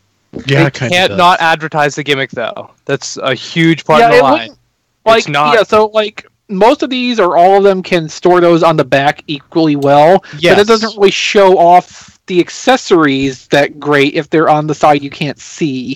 I don't know. I don't know that we even need to see it. Did anyone even figure out how to put it on, Jazz? Because I couldn't figure it out. I did. It doesn't stay well, but yeah. Okay. Is it on his back? So Jazz is the grill. At either end of that, there's little indentations, and the thumb tabs fit into those. So, like, all at once, I applaud it for being really well concealed so that you don't really see that connection point when you're not using it. At the same time, though, it works terribly. Yes, very badly. I forgot that I got Mega Jazz today, too. That was something I got. Dang. Okay. Yeah, but I don't like this. I just don't like that gimmick. I don't know. I don't mean to be sexist or anything. It's just odd. It does kind of look like, I mean, if you pulled out the gun thing and stuck a, Prime Master or Titan Master in there, it would look exactly like a baby harness. Yeah. Yeah, exactly. Like with here with Sludge. I mean, he looks like he's got a gut. Or so it's just so weird. I don't know that it's a better integration than making them the big awkward guns. I'll definitely say that. Yeah. Oh, do we know well, either solution's really that great, let's be honest. Did we know that his name was Blackwing? Mm-hmm. Okay. Yes, we did. I didn't remember. So what's interesting is we already basically knew Sludge was going to be a partial retool or engineering share from Slug. But it looks like while they use almost completely new parts, that Snarl also has essentially the same engineering as the other two. Except backwards, right? Yeah. Yeah. But yeah, from what we can see in the stock photos, it looks like all the parts are different. It's not a third retool. It's just they've reused the same engineering pattern again because it works. They just have to turn the alt mode around. Ripper Snapper makes me very happy. I'm glad he has wrist swivels. I didn't think he would at first. Well, Jazz has wrist swivels too. That doesn't prove anything yet. These are be able to be used, though. You can see them rotated. Oh, dear God, he does. And they're locked into place. Yes. That is so terrible. Why did they do that? Poor Jazz. I don't know. That's what we all. Asked. That means you can't have Jazz hands. I mean, it seems like the hands need to be on the nylon sprue, but they didn't want the rest of the arm to be because they wanted to put the racing decals on there, and the nylon's the unpaintable plastic. So they made that a separate part. I don't know why they made that a swivel instead of having it be a hinge so the hands could like hinge in or something. Like, using that mushroom peg is just the weirdest choice on that. Okay, now that I have that in hand, I don't know how in the hell you even spotted that Cybertronian script on there. That is so tiny. With a really good camera. Yeah. I mean, I spotted it before I took the picture. I took the picture to try to enlarge it to where I could figure out what it was saying. Yeah. Unfortunately. That was your first mistake. Yeah. Evidently, yeah. Well, no, my first mistake was putting it on Twitter to try to get help in identifying it, because if I had just taken the picture and given up on my own... in packaging, Jazz is a nice figure. Yep. Once you take him out, it falls apart. Well, no. The vehicle mode is really nice. I like the vehicle mode a lot. Hey, Chris, do you recall from Toy Fair... the two jets, they do combine in jet mode, right? We did see that, didn't we? That would have been that was SDCC, not Toy Fair. Okay. Yep. All right. But yes, they do. Okay, because a friend of mine asked me, and I said, I believe they do, but I was sitting here, couldn't quite remember. And Blackwing's instructions, we saw scan or print proof of them, and there's instructions in that, I think, for putting them together. And in Dreadwinds, right? Or are they not in Dreadwinds? They're not in my Dreadwinds. Oh, I could be wrong. I just thought they were. It's a surprise. Okay. It makes sense to not print the instructions until the second toy is out, kind of. Yeah, kind of. Which is something you wouldn't expect it with the way we usually get these instructions sometimes. But at the same time, by the time you find Blackwing, Darkwing, to know that they can do that, you might not be able to get a Dreadwind anymore. So we have UPC information for Waves 2 and 3 from Toys R Us computers. Prime Masters, Landmine, Catilla, Octopunch, Bludgeon, and Bumpers. As far as I can tell, this is really just confirming for us the stuff that was in the leak from a little while back. Did we see Landmine? Yeah. I don't remember Landmine. Landmine is Alpha Trion, I think. Really? It's Is- a weird. I It's weird think using the name. I think so. Yeah. Legends Tailgate, Duocon Battle. We didn't have a name or anything for that. Right. So that's new. Thought we did. Yeah. It's I mean, what is it? Battle Trap? Battle Slash and Road Trap. I believe it is. So we did have names. Yeah. Okay. We had. Yeah, the link had. Names, I thought we did. I thought we didn't have names for that. On this, it looks like brain not work. Me brain no work It looks anyway. It looks like the second one is now maybe Speed Trap. Yeah, that's what it looks like. Yeah, That could also have been an early working name too, since there is stuff on there like Catilla, which it has the same UPC as another one that we know actually exists. Yeah, it also Blackwing is Darkwing here, so I have a feeling these are just preliminary names and things that were given to Toys R Us and do not reflect the final. It might even be part of the GDSN network where all that stuff is stored and because a lot of this stuff does have, when you ring stuff out of the store, it'll come up with some weird name that's not actually what the thing is being labeled as for sale. Yeah. Yeah. Yeah, it's probably GDSN. Okay, so I shouldn't make that sound because I'm just gonna have to edit that out. So I know, right? Power of the okay, Planet X Pluto, an official war for Cybertron Megatron. So has Planet X done anything that anybody's cared about since that? What can I think? That thing they cared about. Trypticon or No, Omega Supreme. Omega Supreme. People really like the Dinobots from what I've seen. I know several people that buy this stuff. They do all War of Cybertron stuff. Yeah, I don't think they've ever done anything other than that. Yeah, but the thing is, like, I don't remember anybody having a lot of buzz for anything other than Omega Supreme. Well, they're doing well enough to make a lot of figures. They've made a decent amount so far. They're on at least, they made all the Dinobots. I like that they have a niche, and they're sticking to their niche. Yeah, they're doing something different. Yeah. And it's selling well enough that they're continuing for now, so. They're doing an Ultra Magnus after this, too. Which I actually will buy, but. Well, only if the forearms are right, yeah. It looks nice. He wasn't in the game, though. It looks nice. These aren't my thing, because I don't really care about War for Cybertron and follow Cybertron's designs. But, it looks good. Yeah, this is the fall design, isn't it? Yes, it is. Although they're very, very similar. Super similar. Unlike Optimus. Optimus is pretty different, but Megatron's very similar. Yeah, the fall Cybertron Megatron is just like the original, but with more armor piled on it or something. Yeah, he just got put back together. This is a Megatron, so I may be interested in this one. It looks pretty good. If you make a Megatron or that's interesting, I'm probably going to buy it. At least this is fairly distinctive from any other Megatrons you might encounter. Yeah, exactly. And that's I think why Planet X succeeds, because everything they do is it's set apart from what the other third parties do. They're doing their own Dinobots, but they're also in a very distinctive style from what everybody else is doing. They're not masterpiece alikes, Are they going to be doing Rise of the Dark Spark figures? Yeah, not. Probably. Okay.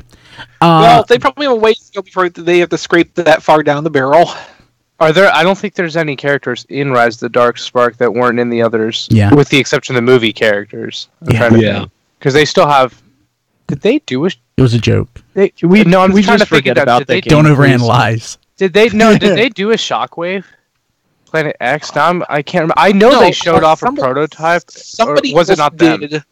Somebody else did Besides Shockwave, Hasbro. and from what I understand, it was not all that good. Just like the Hasbro version. Okay. They also could still do like the Combaticons before they would have to move on to anything else. Oh yeah, they could do that.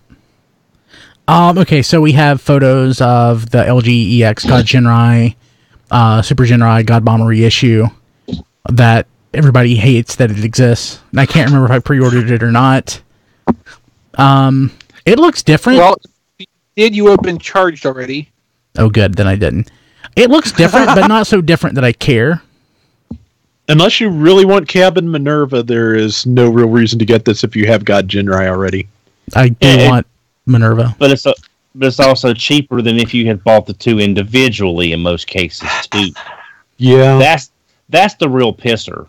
Do I need this mold again? Not only do you get two of the three Titan Masters that makes sense with this figure, it's cheaper than what you just bought less than 6 months ago individually. You know what this car is going to do? You know what they're going to do? What? They're going to wait till everyone buys this to get those two extra headmasters, and then they're going to release those extra headmasters in like a 2-pack or something. Would not put it past them. Yeah, it's just, I mean, we all know they do this, but not this close to the product that they just put out. Is this a Takara Mall exclusive? Yeah, but you can get it through import retail because in the Asia territories, it's not an exclusive. It's not on Amazon. Oh wait, no. I'm looking at Amazon US. Never mind. It's probably not on there. Japan. If it's on Amazon Japan, it's through a third-party seller, and you couldn't order it anyway. Oh, good. Yep. Good. Or I should say a marketplace seller, since in this context, a third-party seller might be misleading.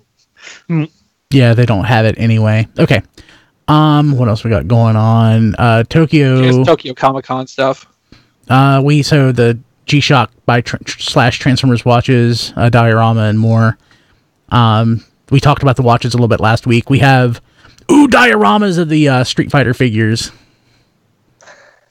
I love that. The spinning bird kick and the Shoryuken, that is amazing.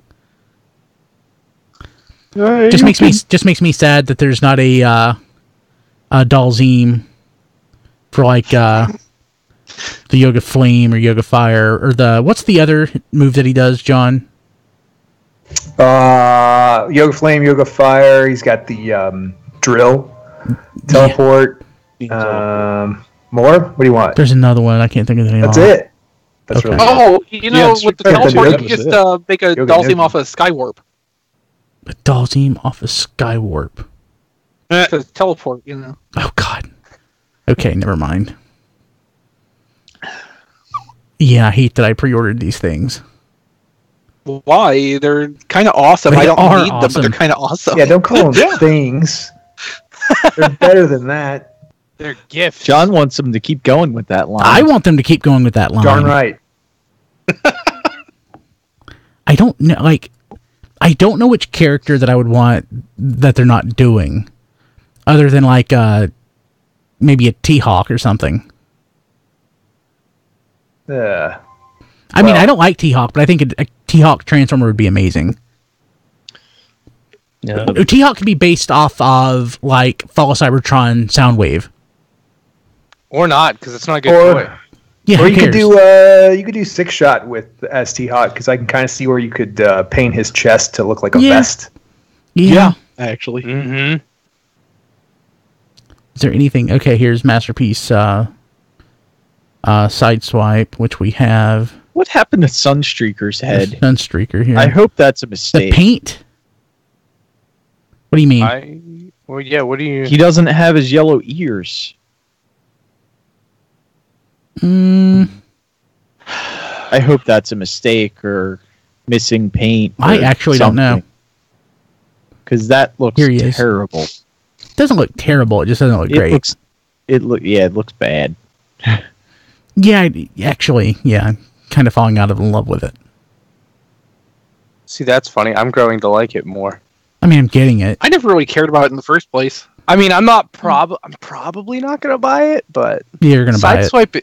No, well, I don't buy Masterpiece that much. Yeah, you Sideswipe is one of the few that I own, though. You will not get hired by Hasbro if you don't buy it. That'll be like the second interview question. Did you buy Masterpiece Sunstreaker? Yes. Not do you buy Masterpiece? Did you buy Masterpiece Sunstreaker? Tell me about a time when you bought Masterpiece Sunstreaker. You know, Diecast, I believe Sunstreaker has alternate heads. So this That's might what I just was be gonna one of the guess. option heads. Oh dear God, they have a Revenge of the Fallen pyramid battle diorama, Yeah. and I kind of love it. Where's the We've actually seen these diorama pieces before at like Tokyo Toy Show, I don't remember that but one. they're cool and deserve to be seen again. Yeah, but And they know what the best movie ever was. That's it's why not that. they No, did diorama. I love the movies, and no. Yeah. Okay. Moving along. What else we got? Okay. And they also have photos of MP41. But you, without some sort of Heisenberg compensators, you really can't take a good photo of it. Never mind. Yeah. Thank you, Professor Moriarty. Also, there's Target Master Hot Rod there. Oh, do I have that one Nobody- pre-ordered? I think I specifically skipped that Why one. would you? I was going to say, why would you? So I'm an I idiot. have Hot Rod. Hot Rod's not like the worst. Like if you don't have Hot Rod, then maybe it's worth buying it. Of But course I have Hot other than Rod. that, then why would you want? I'm an that? idiot. That's why. That's really cool diecast, but it's totally different. I want that though. Too. I would take Masterpiece Hot Rod in those colors. Yes. As someone who doesn't collect Masterpiece, I would take the Masterpiece Hot Rod in those colors because it's pretty. Yeah. Like that kind of goes back to the thing we were talking about way earlier. I have a direction in my collecting, sort of, in that I know what I don't want to get, but like if something pretty enough comes along, I will make exceptions. Yeah. Like, is it Loud Pedal? Is that the black? That's true. Okay. So, I didn't want you to tell them that. I wish you'd have kept that to yourself. Takes up valuable space on the hard drive. Yeah. We could start charging TFYLP a rental on Don. Oh, I could. Oh yeah. I could. A finder's fee. So would that be like ransomware? Kinda. They have to pay us in Bitcoin or we delete you. That would be terrible. Okay. tfradio.net We're not going /Amazon. to delete him. We're just going to encrypt him so nobody can use him again. And only we have the key. But they probably have another Dawn backed up somewhere that they can just go back to a Dawn from like July. Yeah. Yes. They've made a Dawn image. Hey, that's a great thing because that Don doesn't know about Headmaster RC yet, so That's true. he'll be in for a treat. Emergency backup Don has some good times ahead of him. That is true. Boy, does he. tfradio.net Please state the nature of the /Amazon. Transformers emergency. Rob, what's on T-Formers this week? Okay, just a couple of things. We have an instruction sheet scan for movie masterpiece Barricade, and that is a 40-step transformation. That's a masterpiece, though. That's kind of justified. Yeah, looks pretty decent. Well, And also remember they count turning the figure around as a step. So it's yeah, Sometimes. And also, we've got a video review from Kevin Liu of Power of the Prime's Grimlock. It is in Chinese, but there's also some photos here that probably give the best look at the back of the thing we've seen yet, which is good news or not, depending on how you feel about that. The back is not pretty. I'm still 50-50 on that Grimlock. I don't think it's that bad. Well, okay, so go ahead, Rob. It's not terrible. I'm probably going to get it just because I'm going to want to have the set, because I do intend to get all the deluxe Dinobots. But it's it's the combiner bits sticking off of the back, which I should have figured would happen. Do mean it is not my ideal Grimlock. That's about the best I can say. I've also found that the old classics Grimlock kind of scales really pleasantly in dinosaur mode with Slag and Swoop. So, like, the colors don't I was going quite to say the match. colors are what messes with that, though. Yeah, Grimlock's a warm gray. The others are a cool silvery gray. But, size-wise, they work pretty well together. And I always did like that Grimlock. Yeah. Hey, Don, what's going on the network this week? on the network this week. Superhero Time presents that one episode of Star Trek, a piece of the action. God, the yes. Final Four begins. Hey, Mickey is out this week, but with the timely arrival of Jason Kirk and some creative reallocation of personnel, the show manages to proceed along towards its inevitable demise. This week we're talking about a piece of the action from TOS, or it may be more memorable to you, Planet Gangster. How many times can a Starfleet captain get kidnapped in one episode? Quite a lot, as it turns out. Being Awesome with Rob Springer, episode 128, The Art of Lens Flares. This week in Awesome, Rob answers the decade-long question, who would you like to see work on the Transformers movies? RPG Lessons Learned, episode 31, Medieval Avengers. This week, Brian, Dusty, and Mike discuss their Medieval Avengers game. After years on low-level play, the game decides to jump to the 12th level with a super-powered Avengers game. And everyone had fun. Well, almost. Cool. Diecast, you posted a review this week, right? I need to get that on the site. The Red Dragon, which is the MB-03A, the Master Builder, Fans Hobby, Megatron.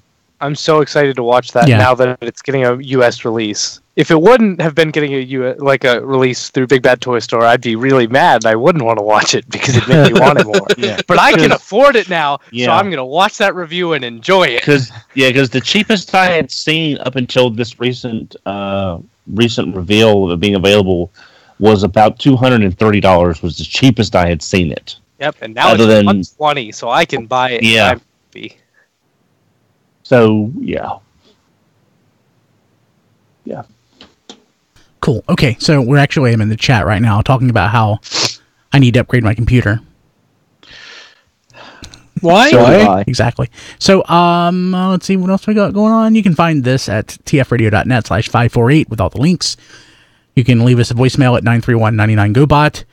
That is 931-994-6268. We are on Twitter at TFRadio. And we are on the Facebooks at facebook.com/TFRadio. And I am on Twitter at BKilby. And I am on... Oh, you can find my website and all my podcast stuff that I do there. The Happy Daily and such at briankilby.com. Chris, how do people get a hold of you? I got a Flickr account. Flickr.com/ChrisRTXB. And it's great. That's good enough. It is a great Flickr account. I love that Flickr account. I mean, thank you. It's, as always, a work in progress. Diecast. You can follow me on Facebook at Reviews by Diecast, on Twitter at Diecast2, and on YouTube at RFC Reviews.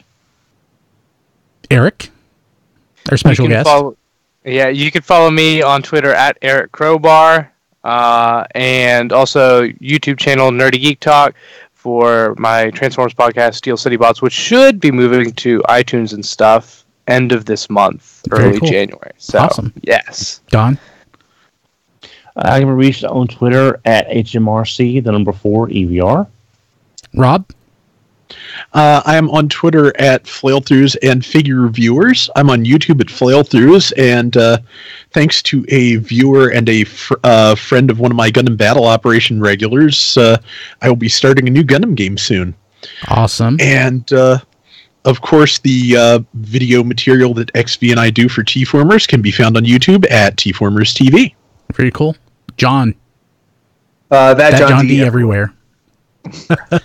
And while Matt's not here with us this week, you can find him on Twitter at Melvar, 3 L's, 2 R's. Everyone should follow Melvar.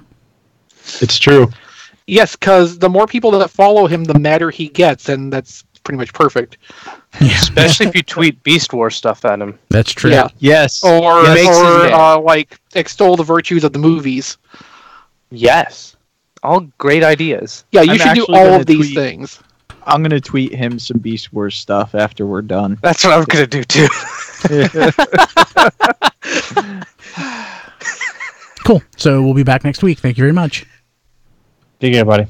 Bye. Bye.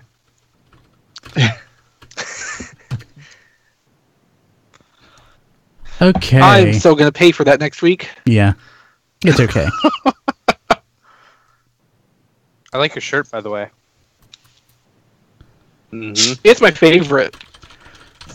I've never been able to find another one like it either. That's a shame. Yes. It absolutely glows on my monitor. That's the idea.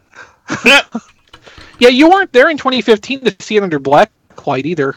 Oh, wow. Oh my goodness, that has to be amazing. I didn't even think about that. Oh my god. Yeah, that's why everybody said did so badly at bowling that night.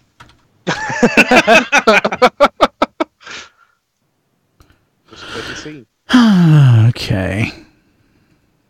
Yeah, I don't think it's actually possible for another shirt this color to exist. I believe this is like the maximum concentration of orange that is physically possible.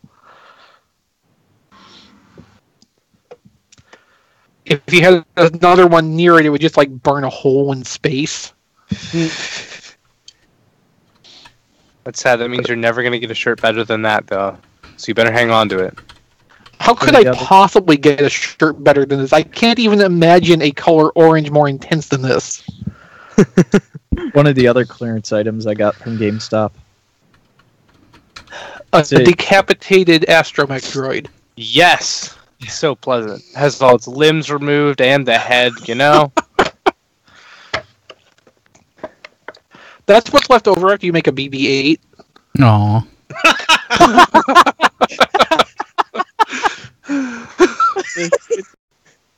Can cooler. Chris feels like a traffic cone today by the looks of it. Well, we all have days like that. That's pretty cool. That is pretty cool, honestly. Yeah. It's actually important to have shirts this color when you live out in a rural area like this, because that way you can be more assured that people won't accidentally shoot you. Thinking you're a deer. You know, people that happened around here, by the way. People around here walk around in basically black clothing at the middle of the night and they cross streets where there's no light. It's terrible. Uh-huh. I hate it so much. Same here. Oh, man. They're just really adventurous, you know? Yeah. They gotta get excitement in their life somehow. Yeah, I mean, there are people around here where there's just a little bit of like reflectiveness to their shoes, and yeah, so you just see feet crossing the street when you're driving at night. It's a ghost. Damn it! I want to just like make some robotic shoes that will walk themselves across the street.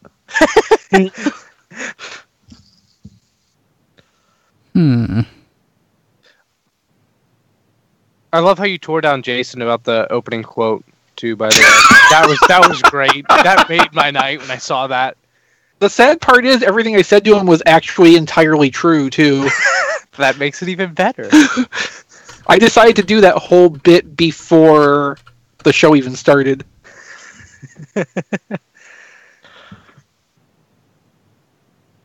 Yes, I'm fairly pleased with how the intro for this most recent episode turned out. It's a concept piece, but I think it works. Oh, definitely.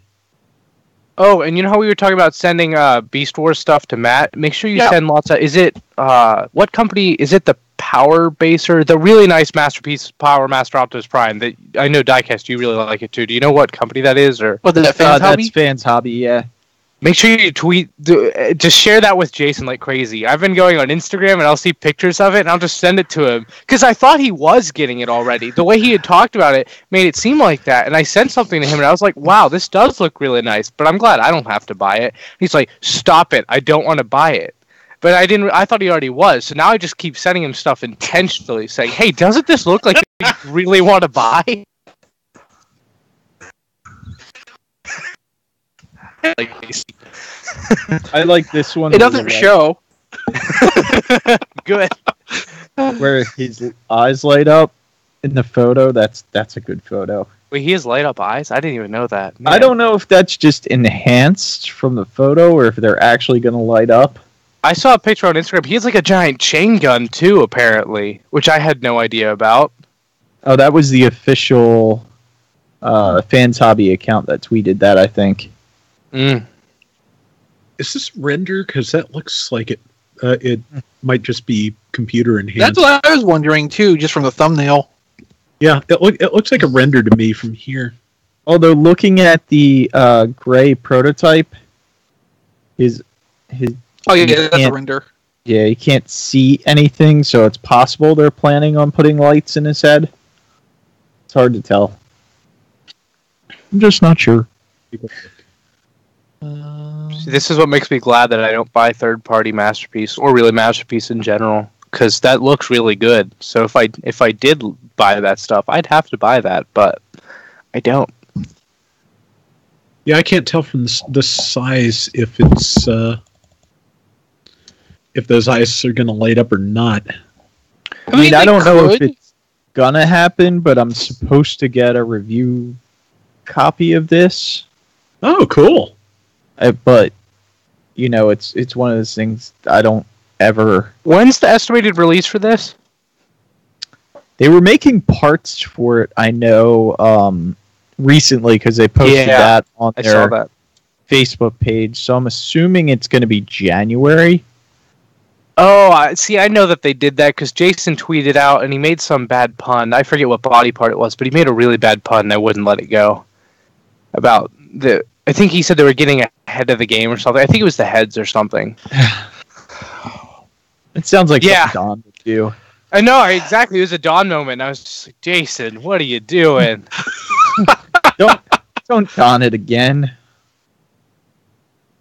I really like the way the little standalone Prime looks. I mean, it's another render, but Yeah, it's pretty nice styling.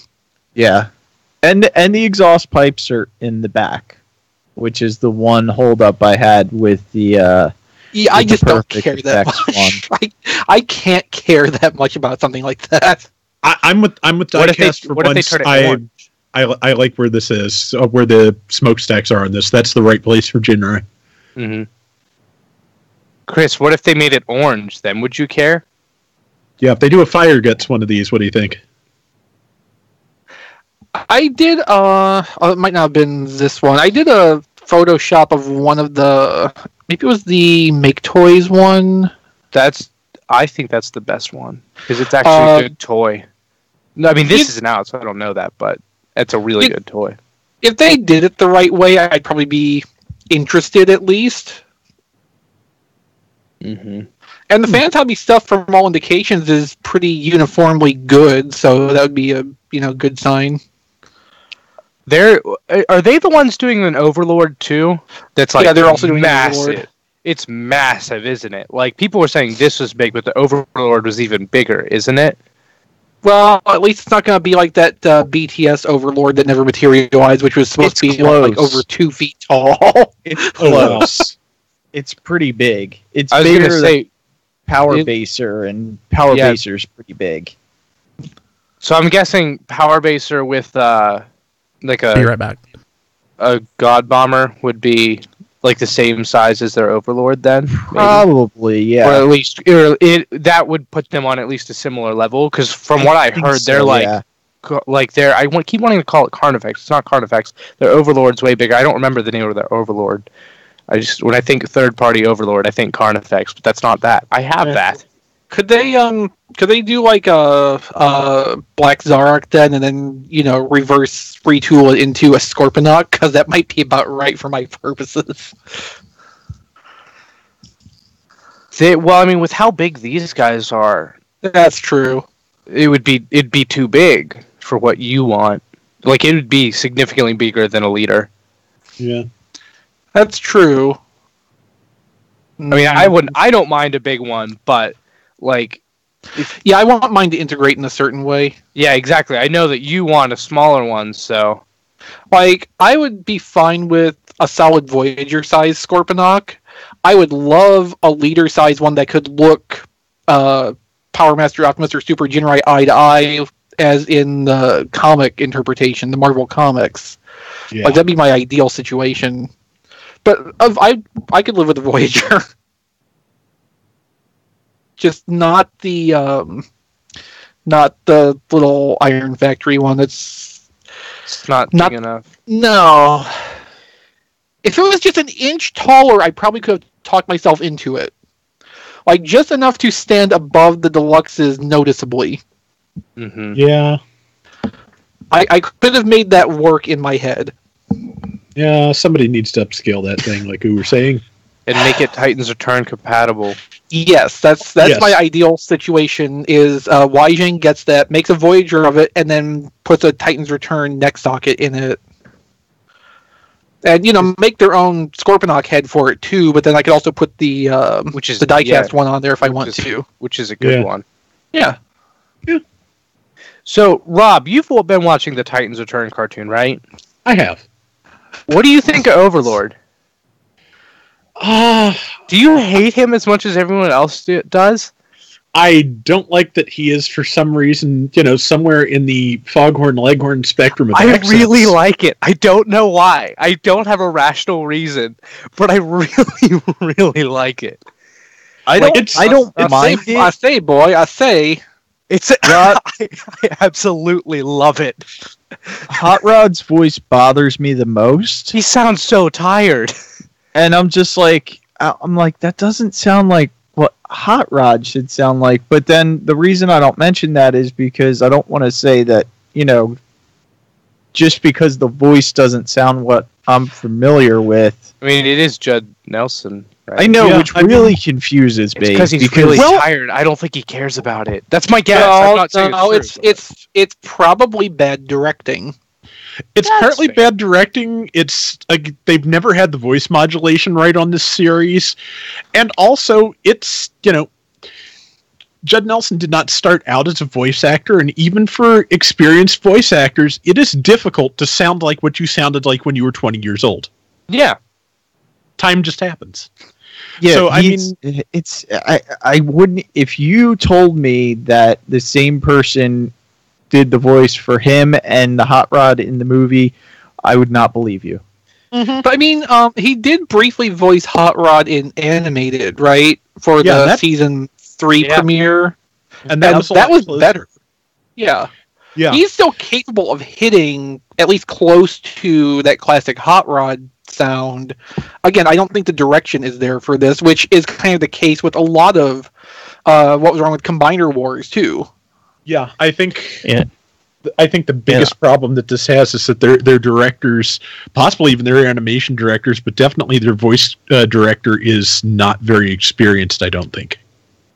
It may not even be a matter of experience. It may just be a matter of wanting to get in and out with these people as fast as possible because, you know, the longer they keep them in, the more it costs. That's also true. I'm curious where his voice is going to go for, like, with what happened in the last episode, too. That could be interesting, yeah. I know, that's what I'm really interested to see. So, like, the thing I would rather have seen happen with the casting, like, keeping most of the, like, gimmick celebrity casting they've done, do Will Wheaton as Hot Rod. Yeah. You know, put him in that role. You know, I don't know if there would be a place necessarily for Judd Nelson then, or have Judd Nelson do the Rodimus thing and then Hot Rod be Will Wheaton, like distinguish them that way. I don't know if that would really work, but I mean, I don't think just sticking with Judd Nelson as Hot Rod and Rodimus because he's Judd Nelson is necessarily the best choice in any case. Yeah. Well, I don't want to give them too much credit, obviously. But, You don't say. I don't think you have to worry about that. right. But maybe if they were shooting for this being, it's still Hot Rod, but he's been Rodimus. He's been touched by the Matrix. So he may be sounding a little older on purpose because of what he's been through. And I But again, that's giving up. I could accept that as an intent with a portrayal. It still would have to like distinctly come across that way, though, in practice. Right. I'm just saying that I hate to say, but you know that could be something they were wanting to do. It's just not coming across it, but it could be something. Who knows? No, I mean, and what I'm saying is that's a perfectly valid idea you have, Don. And that's something I would be totally on board with. It just has to present, basically. Because you can intend for all kinds of things. Right, but if it doesn't actually come through in the performance, you're just filling in the blanks yourself. Yeah. Which is why I think the Overlord thing, I think that's why I like it. I think that's what they're going for. At least I hope that's what they're going for. But like I've seen people with like valid complaints online, which like if you don't like that portrayal of Overlord, that's fine. But there's people that are complaining that they don't like it because it's not IDW Overlord. They don't straight up say because it's IDW Overlord, but because it's not the clever scheming like laugh at a joke before he shoots you in the forehead. And I'm like, you can't say I don't like it because it's not a carbon copy of something else that I love. I don't know. I just don't. I think you can, but realize that that's what you're saying. I think it's the important part.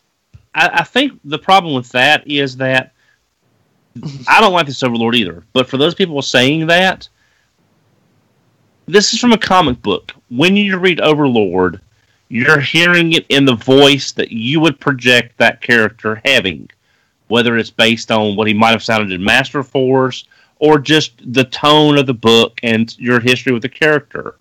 So they're saying that he doesn't sound like he's supposed to because it doesn't sound like he's supposed to in their head. So it's a lot more subjective than just because when you say he doesn't sound like IDW Overlord, he never spoke. It's a comic. He doesn't speak unless someone did a motion comic.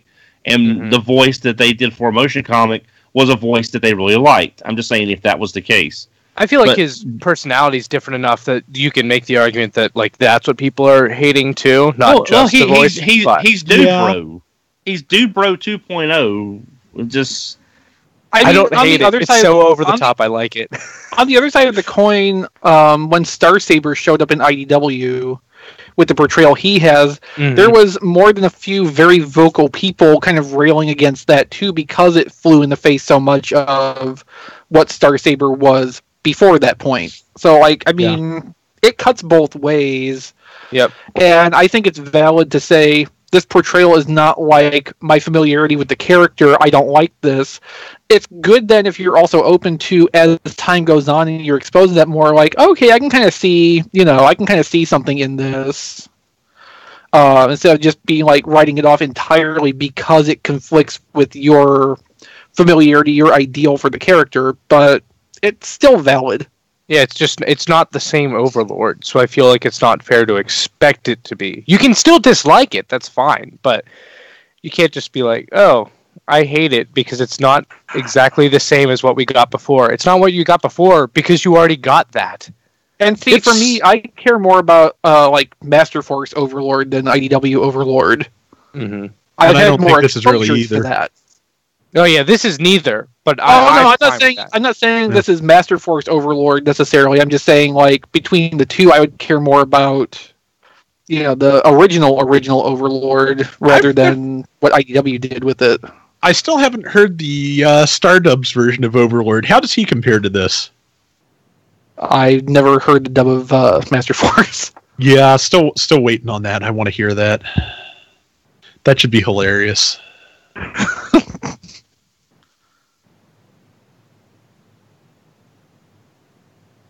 But no, I feel like it's valid to say this isn't the version of the character I hope they do, or this isn't a direction I hope they take it. But I don't, at the same time, just sometimes when people get irritated about things like that, they don't realize that's what they're saying, what they're getting at, and I think it's important sometimes to understand where your arguments are coming from when you're doing something like that. Yeah, I think it's totally fair to say you don't like the direction they're going with it. Yeah. But I don't think the correct justification for that is because it's not the thing I got before. Yeah, I can see that. And I can get behind that as a concept, too, because it's not like the thing I got before is kind of why Generations has petered out into what it is right now.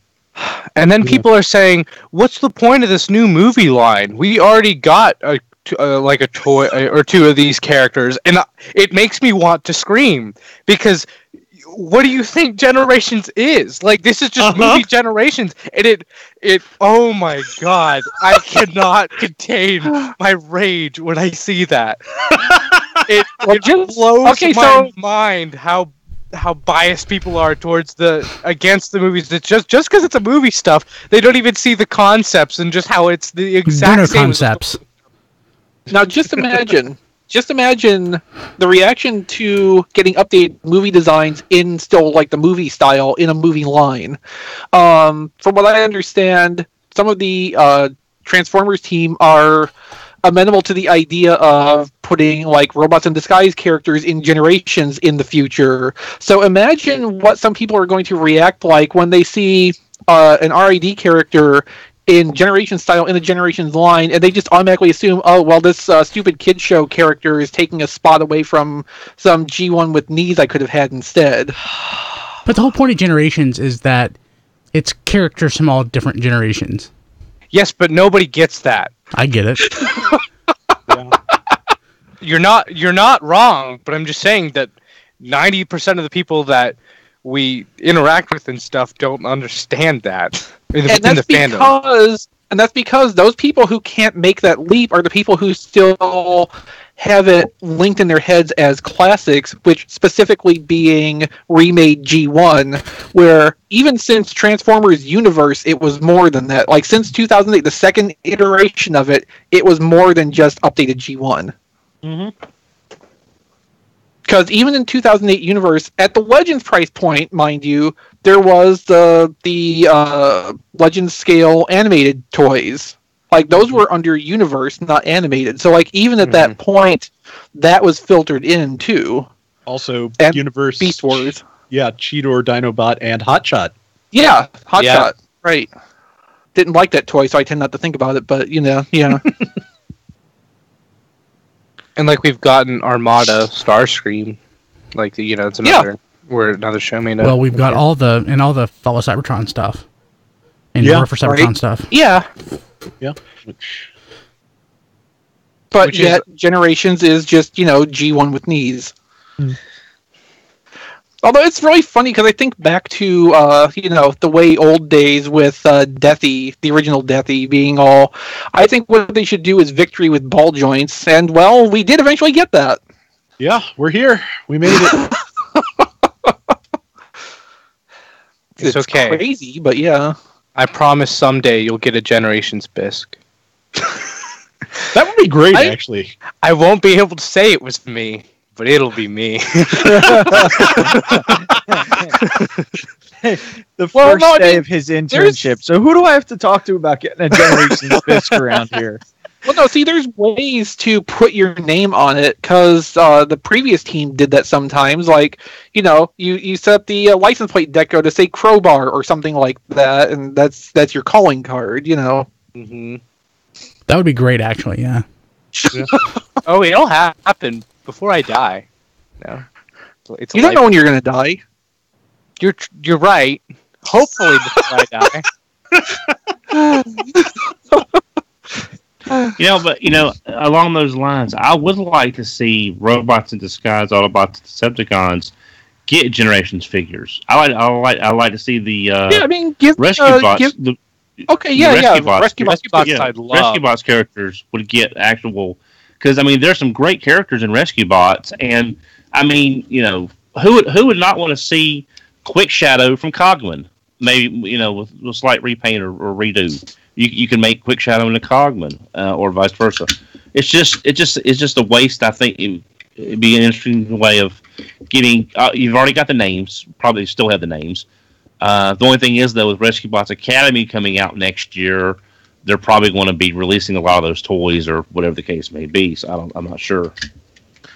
No, even in the shorter term, give me Strong Arm updated and reimagined a little bit. Oh yeah, Knockout. They were also saying that they were thinking about Barricade, like movie Barricade, like making a Generations Barricade at some point. I know that came up as something. Fine too. They could. That'd be a good thing for them to do too, because they could probably bootstrap that to like a new Prowl. Yep. Yeah, actually, just Barricade with a different robot mode would be great. Yeah. Well, and even the Premier Edition Barricade we just got is basically 2 steps away from being Generations anyway, in terms of the visual style. It's really close. Change the head out, and you could repackage that in Generations packaging, and nobody would really know the difference. Absolutely. And see, like, I think that's an important thing, because that can be a bridge that someone crosses from being a movie fan as a kid, like, how like I was at some point, like, I just cared about movies because that's all I know. But then you see that, and that's transition to a bigger world that you. Well, discover. And I think that was part of the theory with how they designed Cogman. Also, by adding the Titans Return play pattern into that too, it's supposed to kind of bridge one side into the other, not just in one direction, like not just take the movie people into Generations, but also Generations people in the movie. Yeah. Unfortunately, Cogman is not really available at retail, so that can't actually play out as intended. But Nitro Zeus is. Yeah, although that's only really halfway into the play pattern. But I mean, you're right. But he's still a toy. For the 5 minutes that anybody could find that somewhere. This has not been a great toy line. It really is not. Because I like a lot of the toys. Oh, like, the toys are fine. Yeah, it's just molds like the execution of the series is not working. Agreed. It's been really poorly done, and it's sad. This is a bad Bumblebee. I haven't gotten one yet. I kind of want it, but maybe I kind of wanted it, and then I got it. No, there's legitimately good toys in this line. It's just a matter of you can't find most of them. Yep. Well, Triplet found crosshairs at Walmart, and that's about the only. I was thinking about getting that Bumblebee, but I thought I got the Masterpiece Bumblebee for like $50 after Dononomics. I really don't need a Ultra Jazz. I don't know if that's a fair comparison. That's like saying because you have Masterpiece Prowl, you don't need a Generations Prowl, like a Classics or. Some people might not. Well, but for Bumblebee, because he's so saturated across all the lines, you can have enough Bumblebees, and they're still different, and it's still enough to satisfy you, or that you don't want anymore. That's fair. There's a lot more Bumblebees. Yeah, okay, that's acceptable. I'm just saying that you wouldn't make that connection with a different character, but your excuse is totally valid. The how there's too much of him, that's totally fair. I wanted a new Bumblebee mold, and then I got it, and I was like, I don't want a new Bumblebee mold. Well, there's good news, Diecast. We're getting a whole Bumblebee movie at the end of 2018, and the toy line for that's going to start in the summer, regardless. So you'll have another shot at a Bumblebee of some manufacturer. I mean, my hope is that they do a new mold, and they put it out in the first wave, and not repaint. I think they will. I think they will for his own movie, but I who knows? I didn't guess they would do what they did with The Last Night. Yeah. I hate that. I hate that so much. You mean front-loading it with all the recolors?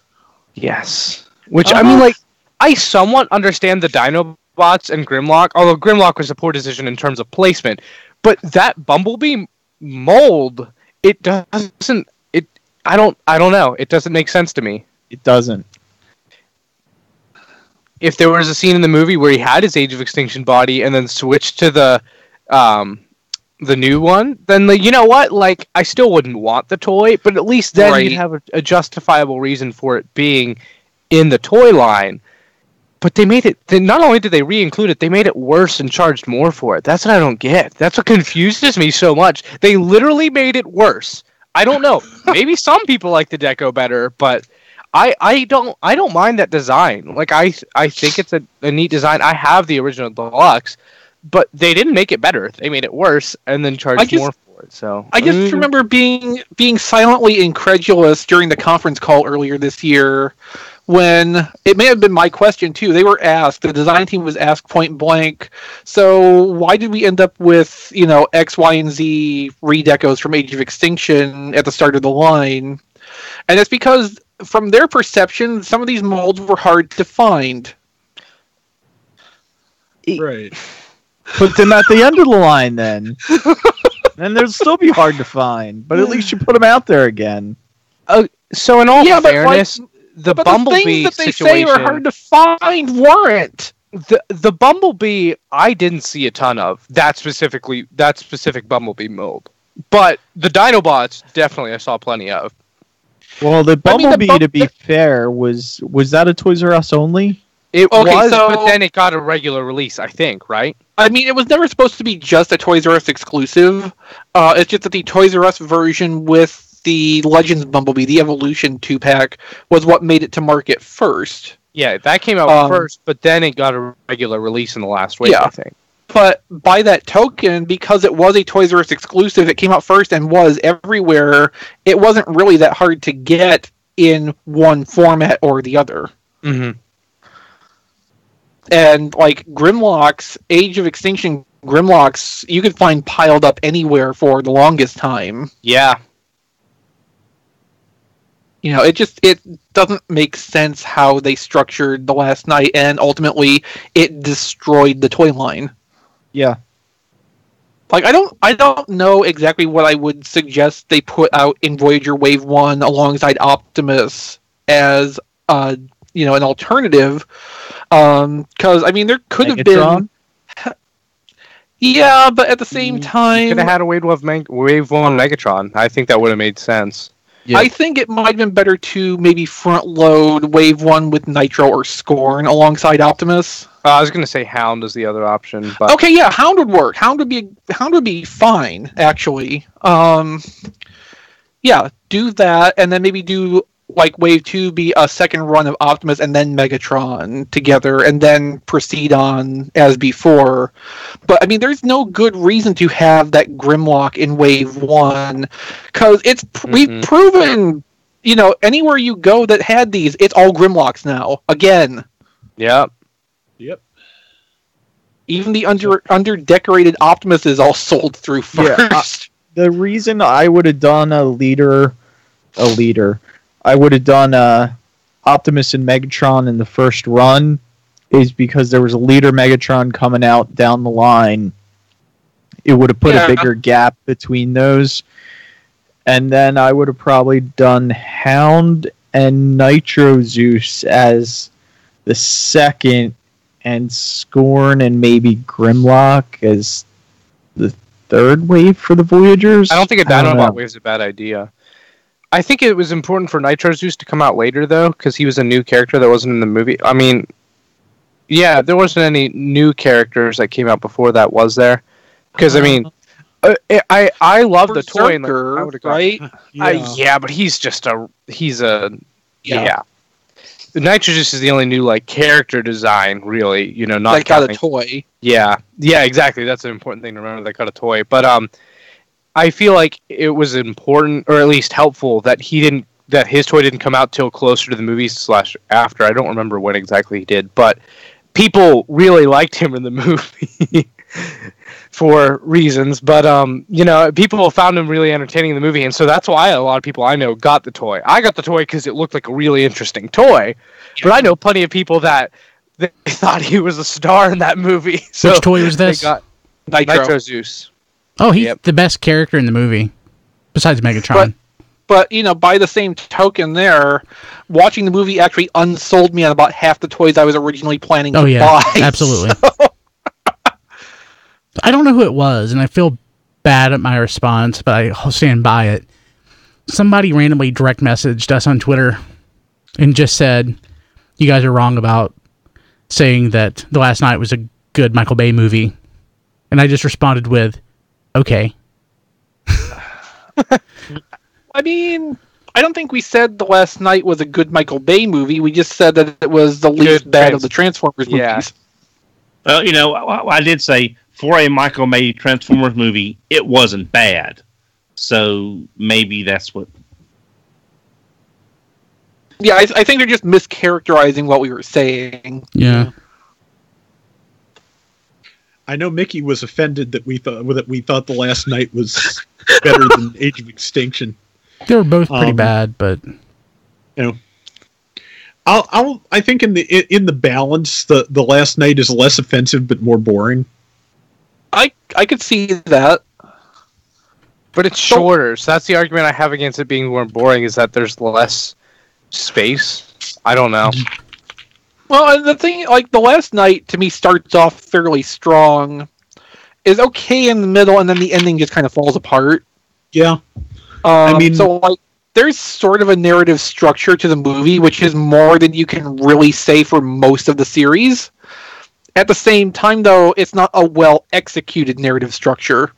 Age of Extinction might have 3 different endings, or feel like it should be ending 3 times. But, every one of those chunks kind of works internally with itself, even if it doesn't stitch together into a solid story. Yeah. Also, a thing about the last night is I think it's like finale is shorter than Age of Extinctions, but it sure doesn't feel it.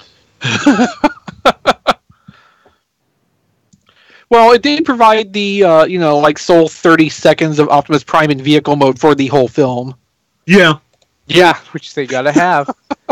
Because how else would they sell that tire chunk? Yes. Hey, Brian, I'm going to go here in just a minute or two. Brian early. Brian had to head off for a second, too. So. Oh, okay. Can we take a message? Yes. Oh, no. I guess we well... Brian's not here right now. Can you take a message? I'll wait a minute or two. It's nothing major. I just wanted to ask about a future show. Okay. I just got an offer on eBay, and I got to respond to it anyway. Someone's interested in my Doctor Who set. Oh well. Who? Yeah, I put up. Actually, you remember the Doctor Who episode with the Cybermen and the Daleks at Canary Wharf? I think I can't remember the name of the episode. It's a set with the Daleks of the 3 Daleks in the Genesis arc. I decided to put that up. I got that at Providence Mall in Rhode Island when we were up there for BotCon. If I saw that episode, it's been a long time ago. Yeah. It's the one where Rosie at the end, Rosie gets trapped in the alternate reality. It's the one where the Daleks and the Cybermen smack talk each other, which was a hot. So it's been a long time. Yeah.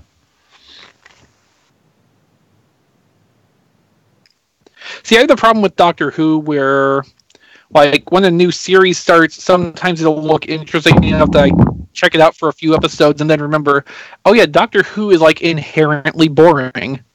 And then I stop. Well, I still need to watch, if I can find them somewhere, the last 3 with Capaldi before the Christmas special, where he regenerates into the new Doctor. I haven't seen any of this entire season. But Capaldi has been so... They can never nail down, is he grumpy like Hartnell? Is he eccentric? Is he abrasive like Colin Baker's Doctor? It's just... And this isn't like different personality traits. This is literally him bouncing around from characterization to characterization, and they never can nail down Clara. Him and Clara had no chemistry, in my opinion. Clara was much better with Matt Smith. And Capaldi and Jenna Coleman just didn't have the chemistry there at all. And they just never can nail down. Capaldi was sort of like Colin Baker in the fact that they had some really good ideas for their stories, but just really, really bad stories that just did not come out well. That were not crafted well. So I think that really hurt because there's maybe a handful of out of his couple years. There's maybe 2 or 3 stories I actually liked, and the rest is like, yeah.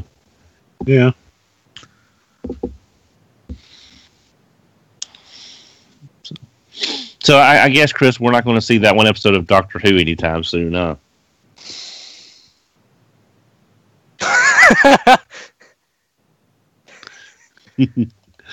I noticed you changed the show notes. You didn't leave me my opening anymore to put in what the next show should be.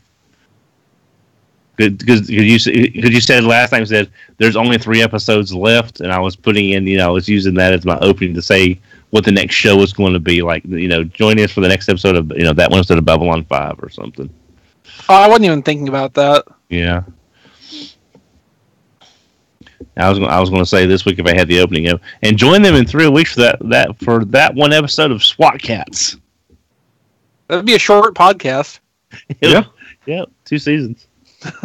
Well, that one episode of Sailor Moon. That would be a longer. That'd be a longer one. Oh,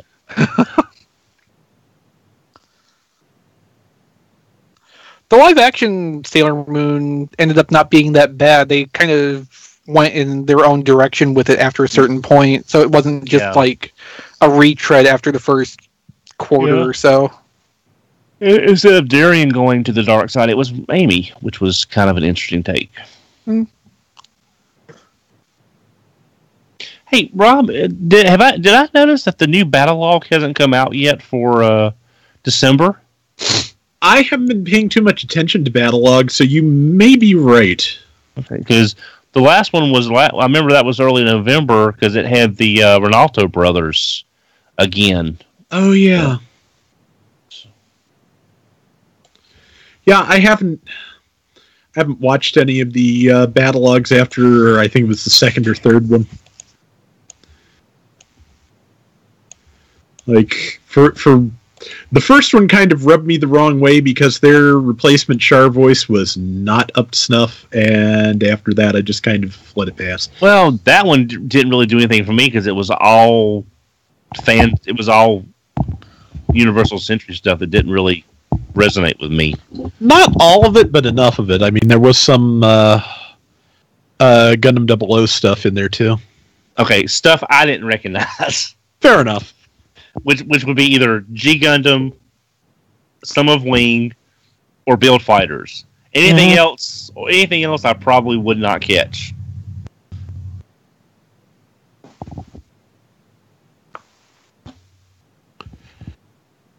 And Diecast, please, I don't know why you're putting pictures of people in bikinis in the thing, but don't do that. I don't know why you did that, but I think we're still streaming, aren't we?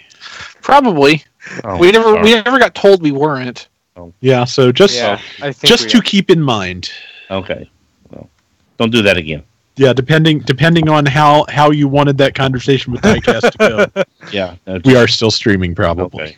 Okay. We are. Yes, Sorry. we are. If I need to end, I can end. No, that's fine. Just Yeah, we probably need to end. don't do it. Hey, people watching live, we'll see you next week. I haven't stopped streaming yet.